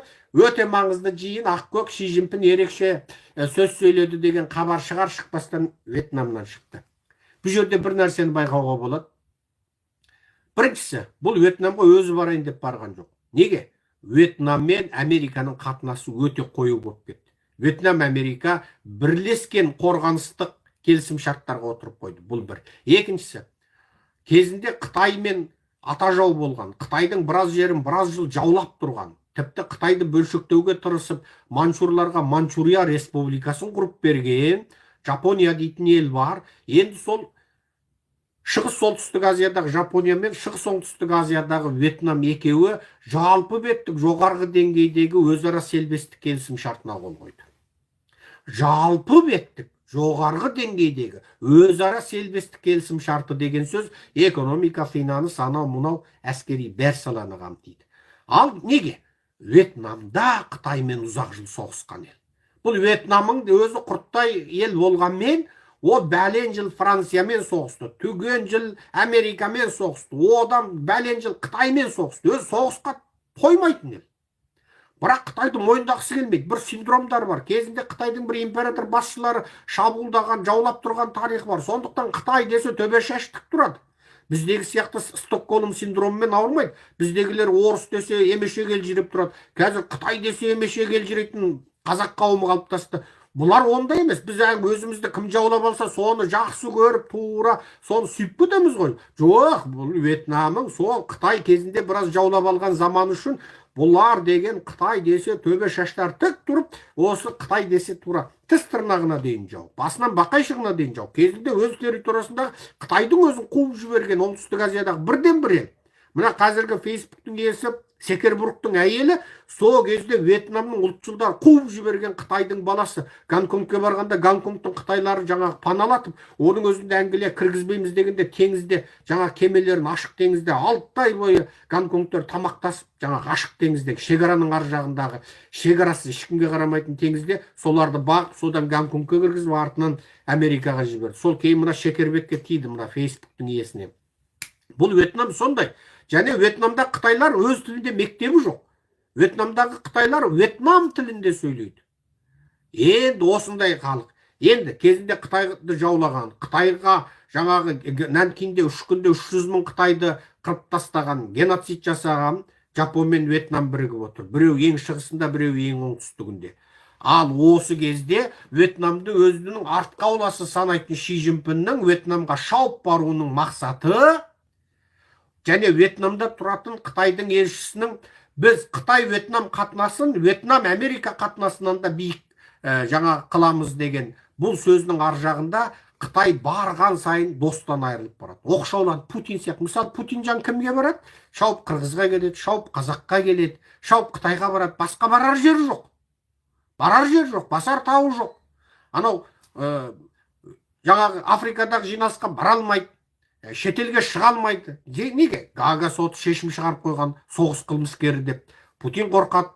Міне, осындай жағдай. Индиядағы жиналысқа Ши Цзиньпин де бара алмайды, Путин де бара алмайды. Енді оның Вьетнамға шауып келген екі мақсат. Бірі, Вьетнамның Америкаға одақтас болуынан қорқып отыр. Екіншісі, Жапониямен одақтас болуынан қорқып отыр. Үшіншісі, бұлар Вьетнамға өте үлкен қаржы салмақшы, сол арқылы Вьетнаммен шекарада Қытайдың Юннан деген өлкесімен екі ортадағы экспресс тез тас жол, анау мынау жаңағы салықсыз экономикалық еркін аймақ, анау мынау дегеннің бәрін құрып, Вьетнамда өндірген Қытай тауары арқылы Made in Vietnam деген тауарды батысқа шығару. Неге? Made in China деген тауар батыста қазір санкцияға ұшырап жатыр. Міне әңгіме осындай жатыр. Ал Қытай туралы әңгімемізді айттық. Енді Қазақстан туралы. Мен бір видео салдым жұрттың бәріне. Қазір міне 1039 адам көріп отыр екен. Ол видео біздің YouTube каналымызда тұр. Біздің Telegram каналымызда тұр. Біздің Telegram каналымыздағы ол видеода мен айттым. Telegram каналымыз, Telegram деген программаны түсіріп алыңыз. Ол WhatsApp сияқты программа. Бірақ WhatsApp'тан жақсы жері, WhatsApp'та үлкен видеолар сақталынбайды. Анада тұра береді. WhatsApp'та телефоныңыз толып қалады. өшіруге тура келеді. Телеграмда өшірмейсіз, сол телеграмда тұра береді, интернетте тұрады, сіздің телефоныңызға салмақ түспейді. Сол телеграм деген программаны түсіріп алыңыздар. Сол телеграм деген программаға кіріп Серікжан Біляшұлы деп қазақша жазып іздесеңіздер, менің жаңағы каналыма қосыласыздар. Ол каналымызда жаңағы мен салған ақпараттың бәрі тұр. Сонда мен бір ақпарат салдым, YouTube каналымызға салдым. Кенесары хан мен Әлмерек абызды қорлатып қойып қарап отырамыз ба дедім. Сол видеоны көріңіздер. Қазақстанда Тоқаевтың, Назарбаевтың жауы қазақ халқы. Олар кез келген келімсекке қазақ халқын әдейі қорлатады. Қазақты жаныштап, намысын таптап, еңсесін басып, рухын түсіріп, өлтіріп, ес алмас қылып ұстап отыру Назарбаев Тоқаевтың бірінші тактикасы. Онда да Кенесарыны бандит деген, Әлмерек абыз бабамызды қарақшы деген, олардың тарихы жоқ, олар өтірік тарих жазады деген, бүкіл қазақтың тарихын мансұқтаған, бүкіл қазақтың жаңағы ең соңғы ханы Кенесары деген қаралаған Әлмерек, мынау бүкіл Албанның ғана емес, бүкіл қазақтың Әлмерегі болған, Әлмеректі қорлаған қарақшы деген ұйғыр әйел Надия Махмадинова ма, Махаммадинова, өзі айтады. Надия Махаммадинова ғой деймін. Не, Надия Махмадинова, сондай бірдеңке. Өзі Шонжа ауданының тұрғыны екен, ұлты ұйғыр екен. Сол сөйтіп қорлайды. Ал біздегілер оны кәдімгі ұлтараздық қоздыру, намысқа тию деген баппен неге соттамай отыр? Себебі оның туыстары бай екен. Атамұра баспасында ұйғыр редакциясының бастығы болған адам оның туысы екен. Тағы бір жерде біреу Лағман қан ашады екен, тағы бір жерде біреу самса қан ашады екен. Бәрі жаңа жігіт басы дейтін пирамидалық басқару. Біздің қазақ өкіметіне параллель өкіметтік жүйе бар бұларда. Пирамидалық басқару. Жігіт басы дейді. Өздері егіт башы дейді. Ол кәдімгі өкімет. Ауылдық өкімет, аудандық өкімет, облыстық өкімет, екі аудан бірігіп бір өкімет, үш аудан бірігіп төбесінен қарайтын бір ең төбеде біреу отырады, оның астында екі, оның астында үшеу, оның астында төртеу. Кәдімгі пирамидалық жүйе. Бір адам бұйрық түсіреді, бәрі басқарады. Сол жүйе арқылы қаржы жиып, жаңағы сұмырай қатынды пара беріп, жаңағы аудандық, облыстық, прокурор, судьяның бәрінің аузына тығып, жаңағы қатынды сақтап отыр. Бір жаман қатын оларға сондай керек болып отыр ма? Жоқ. Билікте керегі, әрі ақшасын алып отыр, әрі соттамай шүленсіп, біз міне көрдің ба, біз сендерді ана жауыз қазақтардан аман сақтап отырмыз, жақсылықты біліңдер деп отыр. Ал қазақтардың рухын жаныштап ұстап отыр. Ал пиво ішіп отырып әлеуметтік желіде орыстар оңбаған деген бір ауыз сөз айтып қалған үшін Мұрат Әбділдәні 5 жылға соттап жіберді. Мұрат деген бір қазақтың жақсы жігіті ғой, аузын ашса жүрегі көрінетін жігіт. Кәдімгі таза табиғи қазақтың жігіті, аузын ашса ар жағы көрініп тұр. Біреуге зәбірі жоқ жігіт. Әнін айтып жүр, көзқарасын айтып жүр, саяси сауаты бар жігіт. Алды да 5 жылға соттап жіберді. Неге? Қазақты жаншып ұстап отыру. Себебі билік біліп отыр. Мына бұратана ұлттардан, келімсек ұлттардан еш қауіп төнбейді. Неге? Олар 200 мың, 300 мың. Бүкіл солардың бәрін қоссаң қазақ халқының жаңағы 20%-на да жетпейді. Қазақтар әлде қашан өкіметтің санағында 71%. Ал былайғы біздің санағымызда 85% Қазақстан халқының негізгі халқы болып отыр. Олардың бірінші қорқатыны қазақ халқы. Ол жаңағы ана келімсек халық, мына келімсек халық, ана бір жаңағы этнос одан қорқып тұрған жоқ. Оның бәріне бір-бір ракета құшақтатып қойсаң да жау болмайтынын біліп отыр. Қазақ халқын басып ұстау үшін істеп отыр. Енді мен қазақтарға айтамын, осы тақырыпты көтеріңдер. Заң бәріне бірдей. Егер кімде-кім заң бұзса, оның ұлты қазақ бола ма, қазақ болмай ма соттау керек. Оның ұлтына қарап оған басымдылық беруге болмайды. Мысалы, ұлты қазақ екен деп, Қазақстанның негізгі халық екен деп, оны қылмыстық істен босатуға болмайды. Ойбай, бұл этникалық азшылық екен, бұған қамқорлық жасайық деп, ол қылмыс жасаса, оған кеңшілік істеуге болмайды. Заң ба, заң, бітті, заң. Заңға тиді ме соттау керек. Міне, менің қазақ халқына айтатыным осы.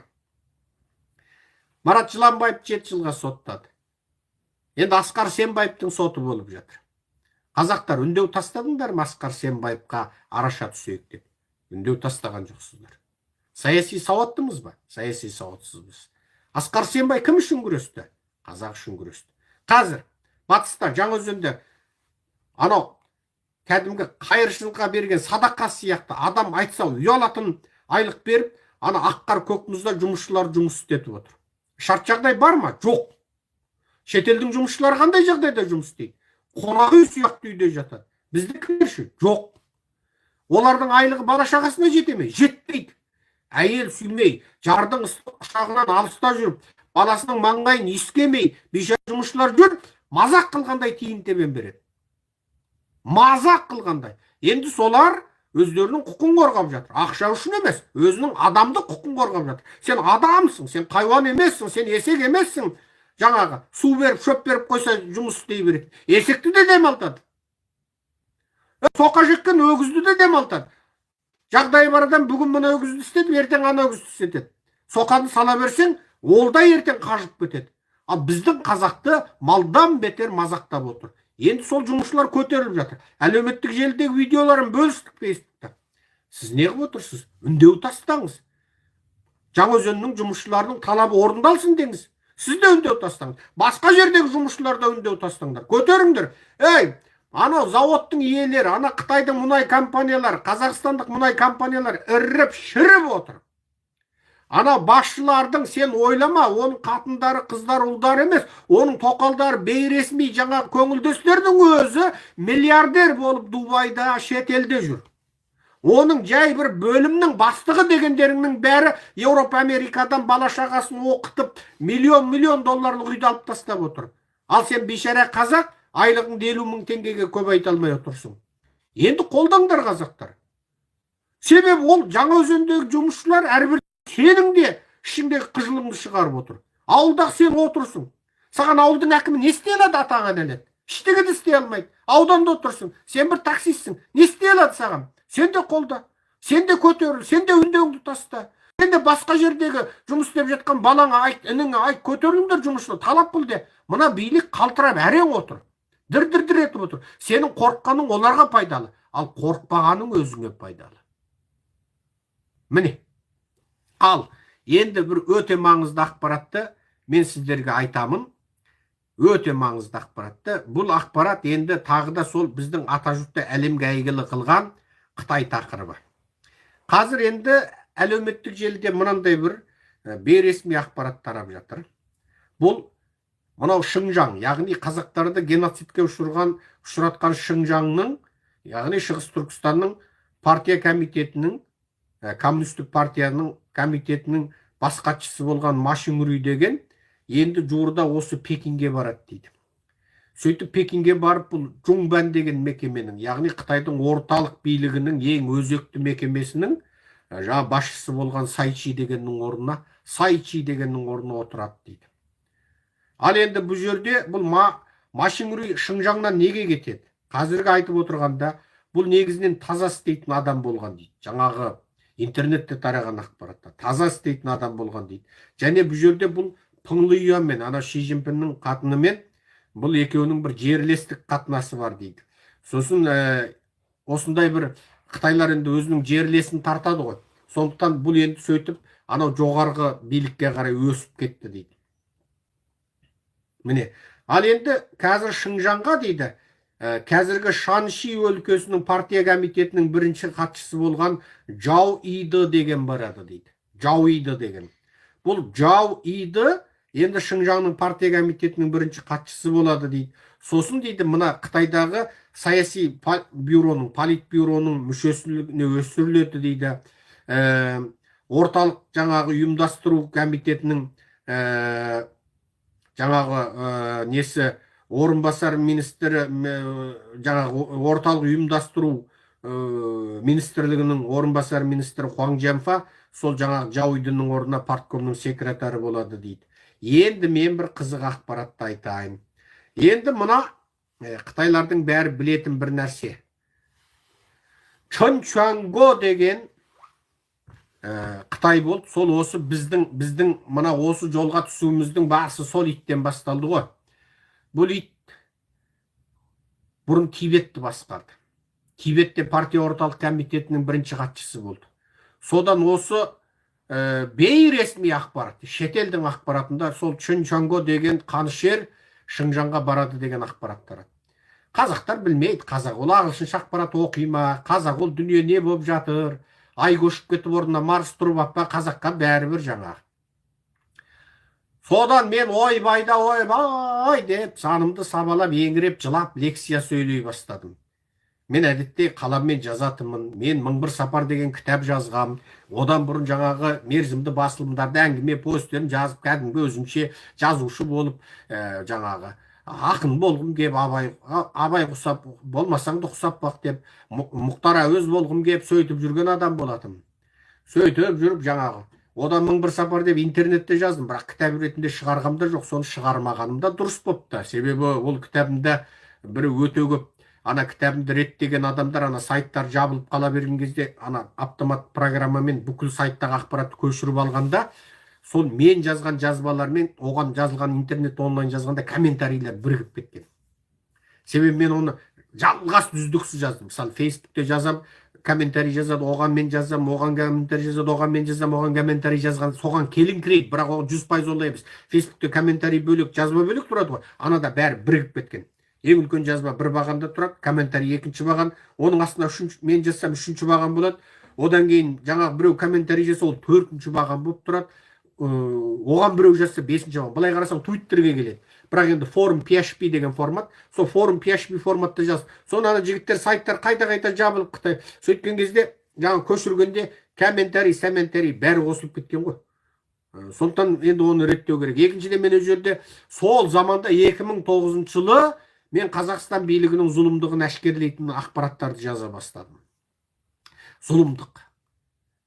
Сол Қазақстан билігінің қазаққа қарсы зұлымдығы. Егер сол кезде сонымды жариялап жібергенде Назарбаев біреуді апарып өлтіре салды дейді. Соны бір КамАЗға соғылып өліп қап баяғыда жатады екен. Соны мен ойлаймын, соны кейін өзі Құдай өзі сол аман есен сақтап осы ұлттың басына ең үлкен қауіп төнгенде сол соған күресуге мені аман есен сақтаған екен. Енді сол кезде мен зарлағанда сол Чинчанго билікке келетін болды, ойбай деп зарлағам. Ойбай мынау Чинчанго келетін болды, енді не істейсіңдер? Бұл Тибетті қынадай қырды. Себебі ел жұрт білмейді, Тибеттің қырылғанын да білмейді. Далай-лама дегенде еститіні бар, Фейсбукта оның бір уағыздары тарап жүреді, жаңа философиялық уағыздары. Жұрттың бәрі ойбай далай-лама анау мынау дейді. Бірақ соның халқы Тибетті сол Чинчанго дегеннің келіп қырып тастаған, 5 миллион 6 миллион адамды өлтіргенін ел білмейді. Соны біліп, енді сол Шыңжаңға келеді дегенде мен білдім. Неге? Оны Шыңжаңға жіберді деген сөз, енді Шыңжаңды қырады деген сөз. Ойбай, паспорттарын жасаңдар, қашыңдар. Енді баяғыдағы Тибет асқан, Кашмир асқан, Тәкламакан босқан, Үндістан, Пәкістан барып, Түркияға жеткен көш басталады. Қазақстан шақырғанда келмеген қазақ енді арып ашып жететін боласың. Арқетің арша, борбаетің борша болып жетесің. Ойбай, енді темір етігің тебендей, темір таяғың темір етігің теңгедей, темір таяғың тебендей болып жетесің дедім. Сол айтқаным келді бірнеше жыл қалмай. Сол заманда менің сөзімді тыңдап қашып келген қаншама жігіт болды, қаншауы рахметімді айтып жүр. Тура сол сияқты сол кезде де батыстық бейресми ақпараттарды, ресми ақпарат емес, Чинчанго Шыңжаңға келеді деген. Кейін оны ойладық, міне Ши Цзиньпин соны пайдаланды, ол қанішер, ол Ши Цзиньпиннен бұрын да ол қанішер болған. Сөйтіп ол Тибетті Қызылғанға бояды, артынан Ши Цзиньпин оның қанішерлігін пайдаланып Шыңжаңға жіберді. Сөйтіп ол Шыңжаңда қазақ пен ұйғырдың қанын судай шашты. 3 миллион адамды концлагерьге қамады. Оның 2,5 миллионнан артығы қазақ болды, қалғаны біразы жаңағы қырғыз болды. Ал дені жаңағы 2 миллионнан артығы ұйғыр болды. Енді қазір сол Қытайда өзі ұйғыр қалды ма, қалмады ма, соның өзі мәселе. Әлі күнге дейін ұйғырларға геноцид жүріп жатыр. Бірақ мен Қытайдағы ұйғырлардың жағдайына жанашырлық танытқанда, анау Қазақстандағы жаңағы ұйғыр әйелдің қазақтарға деген соншама өшпенділігіне аң-таң қалам да. Енді ол әйел ұйғырға уәкілдік етпейтін шығар. Ол бір миынан адасқан, алжасқан, өзі сондай бір есерсоқ біреу шығар. Бірақ Қытайда ұйғырдан тұқым қалдырмай геноцидке ұшыратып жатқанда Қазақстанда ұйғырлар кем дегенде аман есен ғой. Қазақстанда концлагерь бар ма? Жоқ. Қаңтарда қазақты қырды, ұйғырды қырды ма? Жоқ. Желтоқсанда қазақ қырылды, ұйғыр шықты ма? Жоқ. Ал енді қазақ халқы олардың бәрі жерін жаулап алып па? Жоқ. Олар қазақтың жерінде өмір сүріп отыр. Ал Қытай ұйғырдың жерін жаулап алып отыр. Алты шаһар ұйғырдың жері. Ал неге сонда қазаққа өшпенділік танытады, мен түсінбеймін. Бұлардың ақсақалдар қайда қарап отыр, бұлардың зиялылар қайда қарап отыр. Неге өтірік тарих жазған Мәсімовтің кіші әкесі Қасым Мәсіми неге өтірік тарих жазып Жетісу ұйғырдың жері дейді? Неге соның мына идеологтары үйінде сондай тәрбие береді? Сондықтан бұлардың баладары қазаққа өшпенділікпен өседі. Ал қазақтар мына жер біздікі деп оларға жаңағы үгіт насихатты жүргізе алмай отыр. Бұлардың отбасындағы тәрбие қыңыр қисық. Себебі Қытайдан ала алмаған есе теңдігін қазақтың парақор үкіметін ақшамен сатып алып, қазақ жерінде есе теңдік аламыз. Жетісуды жекешелеп, үй ішінен үй тігеміз деген армандары бар. Мен Қытайдағы ұйғырлардың геноцидін әшкерелеуге көмектестім. Қаншама ұйғырды түрмеден жұлып алдым. Қазіргі Қытай геноцидін әшкерелеп жүрген қаншама лагерь куәгері біздің арқамызда түрмеден шықты. Қаншама Алматыдағылардың жаңа отбасыларын құтқаруға біз себепші болдық. Біз құтқардық. Ұйғыр халқына жеке бастық өшпенділігіміз жоқ. Әсіресе шетелде қашып пысып қиналып жүрген ұйғырларға жанымыз ашиды. Тіпті Канадаға барам деген қазақтарға айттым: "Ей, Қазақстанда жағдайың жақсы ғой. Ұйғырлар құсап жаңағы барар жер басар тауың жоқ. Индонезияда, Вьетнамда, Мароккода, тіпті мынау Түркияның өзінде Қытайға депортациялап жатыр. Индияда түрмеге қамап жатыр. Пәкістан бас салып ұстап Қытайға бере салды. Сен олармен салыстырғанда Қазақстанда жүрсің ғой." Ол 10 мың адамның дені ұйғырға берсе, мен өкпем жоқ. Тек ана 5 босқын тақ құжатсыз жүрген бір топ қазақты Канадаға жіберсе, сосын тақ басқа қуғын көрген, қақпай көрген бірнеше қазақты қосса болды деп мен айтып отырмын. Ол ақиқат, ол Аллаға анық ақиқаты. Олар қырылды. Бірақ Қазақстандағы ұйғырлардың жаңағындай қылығы, қазақ жерінен дәмелі болатыны менің миыма сыймайды. Бұл олардағы әсіре радикалдық тәрбиенің күштілігі. Сендер мықты болсаңдар, Қытайдағы ұйғырларға араша түсіңдірші. Қайсың келіп біздің алдымызға арыз бердің? Арыз бергендеріңнің саны мен саусақпен санап берем.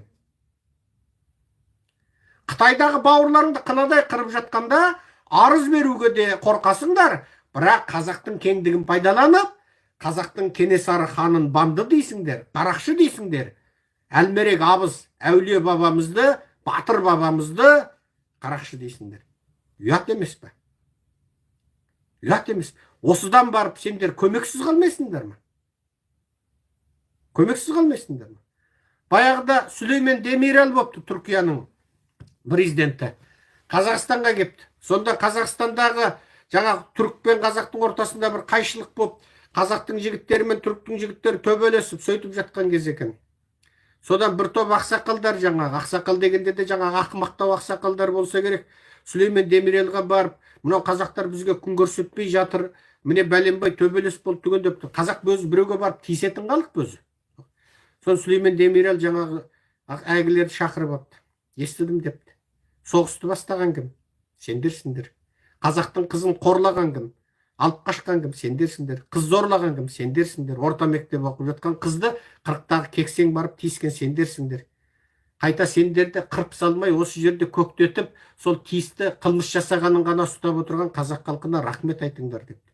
Қазақ сенің қызыңды алып қашты ма? Қазақ сенің мектеп оқып жатқан қызыңды зорлады ма депті. Жоқ депті. Енді ашуланған жігітті бір-екі жігітіңнің тісін қақса, енді соған неменетесің? Қылмыскеріңді неге ұстап бермей, жасырып бәрің оны қашырып жүрсіңдер депті. Үндемеген. Сонда Сүлеймен Демирел айтыпты: жер бетінде қазақтай кең, қазақтай дарқан халықпен сыйысып, шығысып бірге өмір сүре алмасаңдар, ешкіммен сыйысып, ешкіммен шығысып өмір сүре алмайсыңдар депті. Содан әлгі ақсақалдар бетімен жер басып қайтып, ендігәрі қазақтымен төбелеспеуге жастарын үгіттеп, насихаттап, міне осы күнге дейін, міне 30 жыл түрік пен қазақтың ортасында бір төбелес болмапты. Бір түріктің жігіті қазақтың қызын педофилдік істемепті. Бір түріктің жігіті ойбай қазақтың қызын зорлап, содан сотқа беретін кезде бәрі ақша жиып, параменен әгі педофилді алып қапты дегенді естідік па? Жоқ. Бір жаңа ойбай қазақтың қызын жүкті қылып зорлап кетіпті. Мектептен келе жатқанда содан аяқ астынан ақ болды, көк болды деп пара беріп, ең соңында екеуінің некесін қиып қойып, содан ана қызды туғызтып, бір жылдан кейін анау ажырасып тастап кетіпті. Естідік па? Жоқ. Бірақ басқалардан естіп жатырмыз. Түріктер олай істеген жоқ. Неге? Білді. Түріктер білді. Қазақтай дарқан халықпен сыйыспасаңдар, сыйласпасаңдар, жер бетінде ешқандай халықпен сыйласпайсыңдар, сыйыспайсыңдар деген Сүлеймен Демирелдің сөзін білді.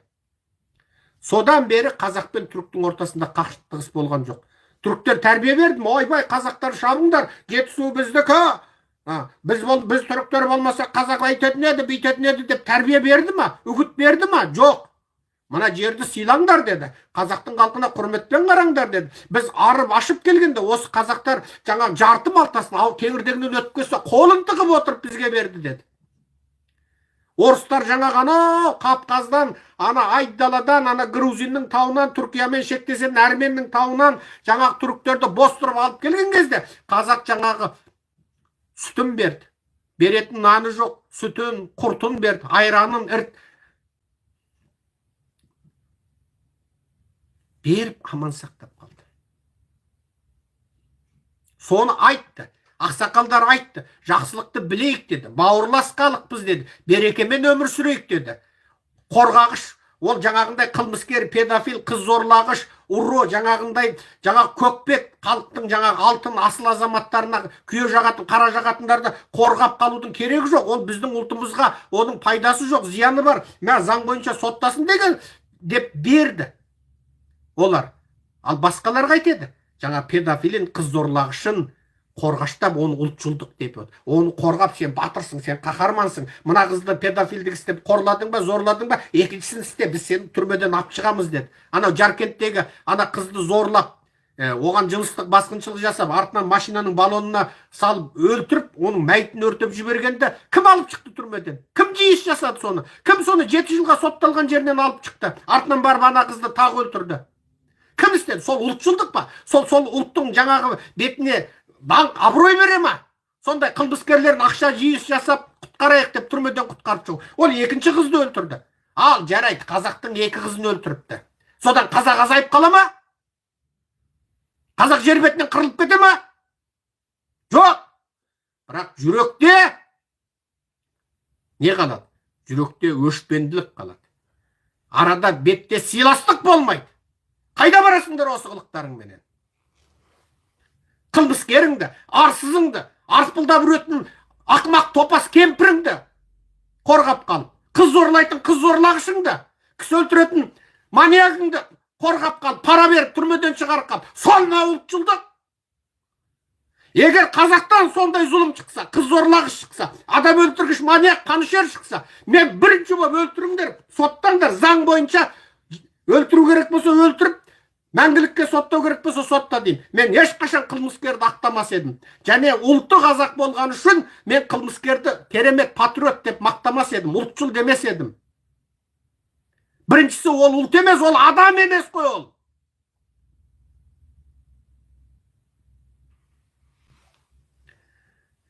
Мен мына адамдардың логикалық ойлау жүйесінің төмендігін аңтан қалам.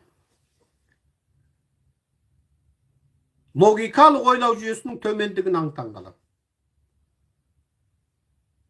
Адамдар қаншалықты деңгейде осыншалық төмендеп кетеді.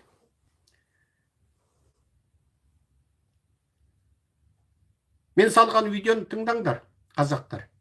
Жаңағы анау Шыңғысханнан, Жошыдан жалғасып, ең соңғы біздің орысқа қарсы ұлт азаттық күресіміздің лидері болған Кенесары ханды, хан Кенені, Кенесары Қасым ұлын, бандит деген, қарақшы деген адамды егер соттата алмасаңдар, заң бойынша жазаға тартқыза алмасаңдар, қазақтар, онда не қылып отырсыңдар? Албандар, Нарынқолдың албандары, Кегеннің албандары, Жаркенттің суандары, жалпы ұлы жүздің баласы, Әлмерек абызды қорлатып қойып, бандит болған, ұры болған, қарақшы болған деп қойып отырсаңдар, несіне албан болып отырсыңдар, несіне ұлы жүз болып отырсыңдар? Қайын жұртым ғой ұлы жүз менің. Беттерің айтайын. Күйеу деп, ерке күйеу деп, еркелігімді көтересіңдер. Әлмерек тек албандық емес, тек ұлы жүздік емес, тұтас қазақтың абыз Әлмерек еді ғой. Батыр Әлмерек еді ғой. Енді соны қаптап келген бір келімсекке қорлатып қойып, оған істі қозғатпай, ол тұтқындалмай, оның үстінен дел отырғызылмай, Алматының қалың албаны, Нарынқолдың, Шонжының, Кегеннің албандары айға қарап отырсыңдар ма? Ой, намыс қайда? Енді жарайды, басқа жердің қазағы, о біздің шаруамыз емес деп отырсын. Мен бүкіл қазаққа қаратып айтам. Ұлттық намыс деген нәрсе бар. Енді қазір сол жерге шонжыға әлмерек абыздың мүсінін қойып, сонымен шаруа бітті дейді. Оның бәрі билік ұйымдастырып отыр. Жарайды, жеке кәсіпкерлер қаржы шығарып. Бірақ ол мүсін қайда тұру керек еді? Тас болып жолдың бойында тұру керек пе? Жүректе тұру керек еді. Әрбір сепаратистің, әрбір қазақ жерінен дәмелі Есекбастың, әрбір Жетісуды жекешелегісі келетін арам пиғылда, ала ойлы, ала бөтен ниеттілердің жүрегінде орнауы керек еді олы. Ол жерді қазақтар біреуден сатып алған жер емес. Ол жерге қазақтар біреулер құсап қол болып айдалып келген жер емес. 77 ата-бабамыздың басы қалған жер. 77 ата-бабамыз сол жерде соғысып, жан алып, жан беріп қорғап қалған жер.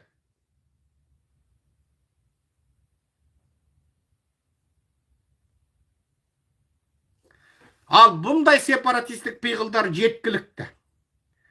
Бұндай сепаратистік пиғылдар. Ең қарапайым. Міне жерге бір сөзді айтайын. Нет, тут надо вот... Ну, уйгуры и так от всех страдаем. Тут от Китая тут страдаем. Тут у нас между собой тут всякие... Теперь возьмем вот этот Чарын, река Чарын, Чарынский каньон. Откуда он берет начало? Из хребта Кетмень. Ну вот скажите, казахи, вы когда-нибудь кто-нибудь держал Кетмени вот с вашего рода? Никто же не держал. А этому названию уже 1000 лет. Из этого можно вывод сделать, что это тоже что-то здесь с уйгурами было здесь. Уйгурское название. Шунжа, допустим, это вот, я как вот уже узнал, это в Турфане, допустим, да, Турпан. У нас есть там такое, это как бы полупустыня, там все выращивать. Именно вот где узюм делают вот это, называется вот где узюм сушат, вот это называется чунжа.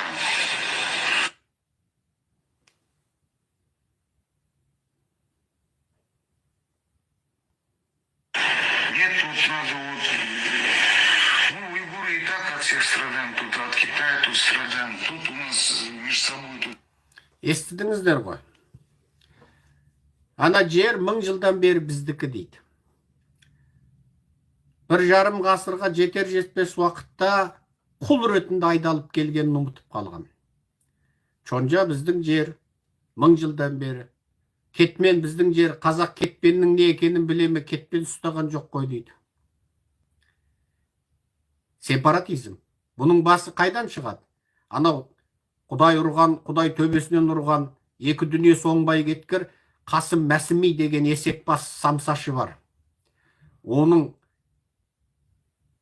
тіреушісі Кәрім Мәсімов болды. Бұл Кәрім Мәсімовтің әкесі Қажымқан Мәсімовтің туған інісі Қасым Мәсіми деген. Қажымқан, оның аты Ажымқан. Бұлар ажы дейді. Қажыға барғанда бұлар ажы дейді. Одан бір затқа бірдеңгені айтқанда құрметтегенде деп меншіктеп қосады. Ажым дейді. Ажым деген сөз, біз қажеке деген сияқты сөз. Біз мысал қажыбай десек, бұлар жаңағы ажыбай дейді, немесе ажым дейді. Ажым деп жаңағы бір өзім, менің қажым деген сияқты. Ол қажымқан емес ол. Ажымқан. Оны біреулер біздің Қажымұқан балуанымызды әлемдік балуан, әлемдік чемпион Қажымұқанды қорлағанда Қажымұқан Мәсімов дейді. Қажымұқан емес ол. Ажымқан ол. Ажымқан деп жете жүрет. Ажымқан деген саудагер, Ажымқан деген қайыршы жүретін баяғыда. Ажымқан ол. Соның інісі Қасым деген болды. Мәсіми. Сол Уйгурская держава деген кітап жазды. Сөйтіп ол бүкіл Жетісу ұйғырдың жері деп дәлелдегісі келді. Оны кім баспадан шығарды? Анау тегі белгісіз Мұхтар Құл-Мұхаммед деген Атамұра баспасын ұстап отырғанда шығарды. Сол Мұхтар Құл-Мұхаммедтің әйтеу бір тегі соларға байланысты. Ал оның туған туысы бізге келіп арыз берді. Қытайда 10 жылға сотталды. Сонда олардың бір ана жағынан ба, бір әжелері мен Мұхтар Құл-Мұхаммедтің әжелері ма бір туысады екен. Яғни әжесі мен әжесі бөле ма сондай бірдеңкесі бар. Бір туыса ма сондай. Екі әже жаңағы апалы сіңілі ма содан барып бұлар тарай ма бірдеңкесі бар. Сол кісі Қытайда сотталды 10 жылға. Екі ұлы Қазақстанда медуниверситетте ауысқан, екеуі де доктор, мықты доктор.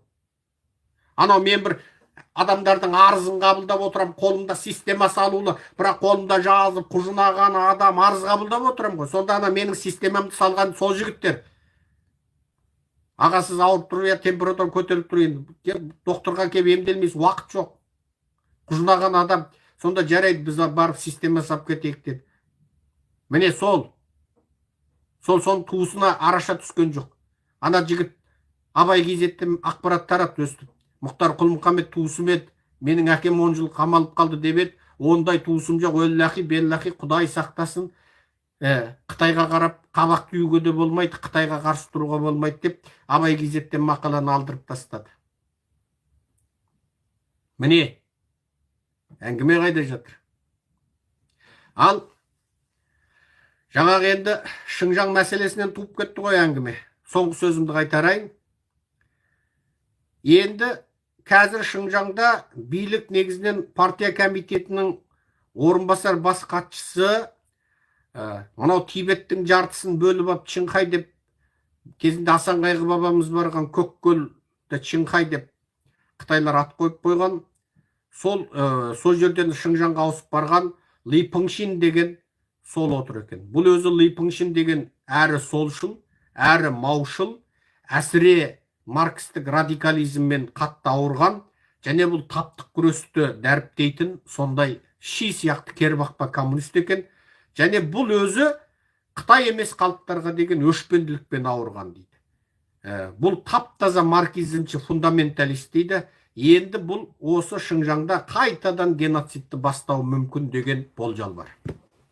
Менің айтқаным емес, батыстық әлеуметтік желідегі ақпараттар.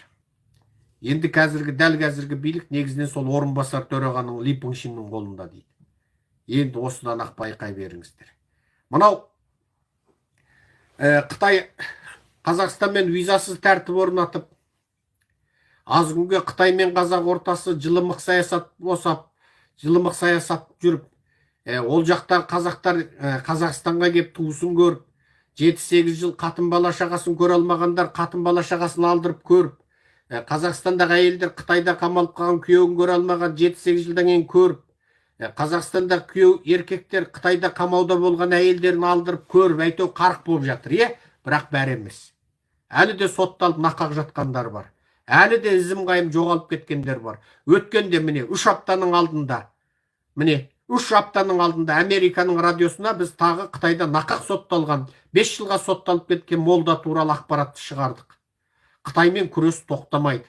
Мынау көп жұрт соңғы кезде бізге айтады, Секе, Қытаймен күрес тоқтады ма, не болды дейді. Тоқтаған жоқ. Бірақ бізге баяғыдай топырлап бір күнде 150 адам, 200 адам арыз беретін жағдай жоқ қазір. Біз оларды арыз берейін десе, келмеңдер деп офисімізді іштен іліп алып отырған жоқпыз. Олардың туыстары кем дегенде аман, түрмеден шықты, кем дегенде үй бақылауда, әйтеу туысын қол аяғын кісендеп түрмеге алып кетпегеннен қазақта болды, тәубе әйтеу аман жүр ғой деп қазақты арызданбады. Болмаса енді сол қазақты баяғыда біз палау басып офисімізге келсеңдер тегін палау береміз деп Болат Назарбаев құсап 1000 қазан палау бастырып шақырған жоқпыз.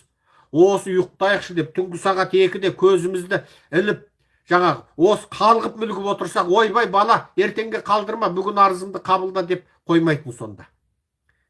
Сонда оператор Тілек, Ниязбек, оператор Ғалым Рақыжан деген сонда камераны түсіріп отырып қалғып кететін ғой. Ойлашы, түнгі сағат 2-ге дейін отыратынбыз. Таңертең сағат 9-да конференция өткізетінбіз. Мына жақтан журналист 6-7 бөлме құжынаған әлемнің ірі медиасы. Офисте журналист жоқ дегенде 5 журналист отыратын ғой. 5 журналист отыратын. Ешкім келмеді бүгін, жоқ қой дегенде. Мына президенттерің жалынып жалпайып, әрең бір сұхбатын жариялататын әлемнің ең ірі медиасы біздің босағамызда тұратын. Қашан уақытың бар, Секебай деп. Мистер Серікжан, бізге бір 5 минут уақытыңызды беріңізші деп отыратын. Ол кез жоқ қазір. Неге? Оған да тауба. Ондай кез болсын демейміз. Халықтың қасіретінен ұпай жинау, халықтың қасіретінен ақша жасау бізге тән емес. Бірақ Қытай мәселесі осымен бітті деп айтуға тағы ерте. Барлық қазақ азаттыққа шыққан жоқ. Енді қазіргі қазақ, мынау Қазақстан Қытаймен екі ортада ақпараттардың, азаматтардың жеке бас ақпаратын өзара ауысамыз деп. Бір. Екіншіден, қазақтарды жаңағы Қытай сұратса кез келген уақытта Қытайға қайтарып береміз деген келісімге келгеннен кейін қазақтар қорқып отыр. Үрей. Міне менің твиттерімді ағылшыншамды қараңыз. Қазақстанда Қытайдан көшіп келген қазақтар өте ауыр жағдайда, өте қауіпті жағдайда. Бұрынғы концлагер куәгерлерінің басына өлім қаупі төніп тұр деп жаздым. Конгресске кіргіздім. Қаншама адамға, белді саясаткер, бәріне жететін жеріне жеткізіп отырмын. Бұл қауіпті жағдай. Бірақ енді мен осы адамдарға айтамын. Өздерің көтеріліңдер. Американың елшілігіне хат жазыңдар, елшілікпен кездесуді сұраңдар, Біріккен ұлттар ұйымына хат жазыңдар, кездесуді сұраңдар. Бекзат Мақсұтханнан қорықсаңдар, Ғалым Рақыжаннан қорықсаңдар, олар ойбай қауіпті атажұрт какай десе, онда өз беттеріңмен жұмыс жасаңдар. Сөйтіп, бастарыңда қауіпті жағдайды, қиын жағдайды жеткізіңдер. Қалқара дабыл қағып, Тоқаевқа, ей, ана қазақтарға тиме десе, Тоқаев бұтына памперс киіп алады. Оның басы екеу емес. Қытайдан ақша алып отыр. Қытайдың ақшасы тәтті оған. Орыс оның жанын сақтап отыр қаңтарда. Тоқаевтың жанын сақтап қалды. Бірақ Америка оған керек. Еуропа керек. Себебі Америка мен Еуропа қаласа кез келген сәтте оның күлін көкке ұшыралады. Сондықтан ол Америка мен Еуропаны ренжіткісі келмейді. Сонымен ортасынан жол тапқысы келеді. Ана өзінің екі қолы қанған болғанын, қанды қаңтарда қанды қасап қырғын жасағанын біліп отыр. Сондықтан ол Америка хай деген кезде бұтқа жібереді. Сондықтан жалпы құқы тапталған қазақ Еуропа Американың мекемелерін жағалаң, ұйымдарын, кісілік құқық ұйымдарын, Біріккен ұлттар ұйымының адамдық құқық бөлімін, Еуропа Американың медиасын жағалаңдар. Біздің жолымыз осы. Оның еш құпиясы жоқ. Әр қазақ өзінің құқын қорғауды білсін. Менің айтарым осы. Қытаймен күрес тоқтаған жоқ. Қытайда міне радикал фундаменталист марксизмші қайтадан билікке келген отыр дейді. Егер геноцид қайта басталса, біз қанды қылышымызды қайтадан қолға аламыз. Менің жалпы айтатыным осы. Мен бауырлас халықтардың ортасында қанды қақтығыс болуын қаламаймын. Биліктің бұны қазақ халқын бастыру үшін, қазақтың ұлтшылдарын бастыру үшін қолдан жасаған қордай сияқты спектакльге айналдыруында қаламаймын. Мен жаман ұлт жоқ, жаман адам бар деген принцип ұстанушымын. Қылмыскер ұлты қазақ бола ма, қазақ болмай ма, қылмыскер сотталу керек. Және қазақтың ұлтшылдарын айтамын. Заң аясында, халықаралық адамдық құқық аясында өз құқықтарыңды қорғауды біліңдер. Және бір, мен қазақ ұлтшылымын. Мен біріншісі шексіз құдірет иесі, жаратушы Алладан қорқамын. Алланы сүйемін, ақиретімді сүйемін. Жәннаты болсам деп аңсаймын. Мен және қазағымды сүйемін. Қазағымның түйір топырағын жатқа бергім келмейді. Қазақтың намысына тиетін, қазақ жерінен есек дәмелі ол кім болсын, менің жауым. Бірақ мен қорлықта жатқан халыққа, азапта, геноцидте жатқан халыққа көмектесем. Ол басқа бір зұлымдығына ұшырап жатқанда көмектесем. Қолымнан келгенше. Бірақ қазаққа кім зұлымдық жасайым десе, асыңды ішейін, аяғыңа түкірейін, төріңде жатайын, төсегіңе тышайын десе, оған рұқсат жоқ. Оған амра жоқ. Аман сау болайық, қалың елім қазағым. Мен қазақтың ұлтшылымын. Мен қазақ үшін тудым, қазақ үшін күресем, қазақ үшін өлем. Мен қазақтың табанына кірген шөгір маңдайыма кірсін дейтін қазақпын. Мен жастарды да осы жолда жүрсін деп армандаймын. Сол үшін ұлттық ағартушылық лекциямды сөйлеймін. Мен ұстаған жерде қолым, тістеген жерде тісім қалса дейтін қазақпын. Және сол күрес бағытында жүрмін. Жастарды да осы бағытта болса деймін. Қалың елім қазағым, мына зұлым билік қазақтың бірінші жауы. Мына зұлым билік Орыс пен Қытайдың қолбаласы, қуыршағы. Мына зұлым билікті құлатпай, Қазақстанда әділ демократия орнатпай, ешқандай халық, Қазақстанның негізгі халқы 85%-дан артық қазақ халқы да басқа бұратана халықтарда, сырттан келген келімсек халықтарда Қазақстанда жақсы өмір сүрмейді. Демократия болса, әрқандай адам жақсы өмір сүреді. Мысалы, Америка. Ақсың ба, қарасың ба, сарысың ба, азиатсың ба, жалпақ бет, қысық көзсің ба, мұрның қоқшырайған ба, қошқар тұмсықсың ба, кімсің қарамайды. Заң бар. Кім қылмыс өткізді? Оның нәсіліне, дініне, ұлтына келген шығу тегіне қарамайды. Соттайды. Әділ сайлау бар. Парламентте, конгресте бәленбай мұсылман әйел отыр. Қаралар, қара ұлт, нәсілі қара адам Нью-Йорктың мері болып отыр. Индиядан келген Камала Харрис орынбасар президент болып отыр. Міне демократия. Міне сол демократия болғандықтан бүкіл дүние жүзіндегі ең қуатты елді құрып отыр. Мен Қазақстанда демократия орнаса дегенім, сол Қазақстанның басым көп сандысын ұстайтын, 85%-нан артығын ұстайтын қазақ халқының жағдайы қазір Қазақстанда ең қиын. Жердің иесі, елдің иесі қазақ сол жерде ең қиын жағдайда өмір сүріп жатыр. Жұмыс жоқ, әділдік жоқ, коррупция, балабақшадан тартып, тіпті балабақша түгілі, докторхананың туытқанасынан тартып отырып пара. Өлгенде ең соңғы параңды молдаға бересің, көрғазғышқа бересің. Анау өлген туысыңды көметін жерді де сатып аласың. Мал бағатын жерің жоқ, егін егетін жерің жоқ. Әнұраныңда менің жерім деген сөзді алып тастап отыр. Енді қазақ сенің нең қалды? Сен неңнен аянасың? Енді сен күреске шықпай, сен не істеп отырсың? Сені Марстан бір қазақ кеп құтқармайды. Басқа планетада қазақ жоқ. Сені ертөстік тіріліп кеп құтқармайды. Сені Қабанбай, Абылай хан кеп құтқармайды. Кенесарың дәне қорлап отыр. Әлмерек абыз бабамызды қорлап отыр. Қорлатып қой, үнсіз отырсың. Билік қайда қарап отырды? Билік сені таптап, жаныштап, ұстап отыруға ғана пайдаланып отыр. Өзің қозғаласың. Өзіңді өзің құтқарасың. Әрбір белсенді қазақ өзін өзі құтқарады, ұлтын құтқарады. Мақсатым сол. Менің мақсатым қазақты саяси тұрғыдан ағарту. Бөлісіңіздер, таратыңыздар, комментарий жазыңыздар. Біздің YouTube каналға тіркеліңіздер. Біздің YouTube каналдың баспа құқы жоқ. Кім қалай бөліседі, кім қалай қиып салады, рұқсат. Тек әлгі ойбай айтты, ойбай бүйтті деп аттандаған, шулатқан тақырып қоймаңдар, ол ұят болады. Жақсы, аман сау болыңыздар. Менің телеграм каналыма тіркеліңіздер. Аман болыңыздар. Құрметпен Серікжан Біләшұлы. Дәл қазір Нью-Йоркта 14 декабрь түскі сағат 12:37. Сіздерде 15 декабрь түнгі сағат, 14 декабрь түнгі сағат 11:37 болды ғой деймін. Алматыда 11:37 болды ма? Алматы Астанада. Астана 11:37 дейді. Жақсы. Қай жерден шығып отырсыздар? Шетелдерден бар ма? Қазақтың қай жерінен шығып отырсыздар? Атырау дейді. Жақсы. Атырауға сәлем. Астанаға сәлем. Шымқалада, Шымкент 11:38. Сәлем.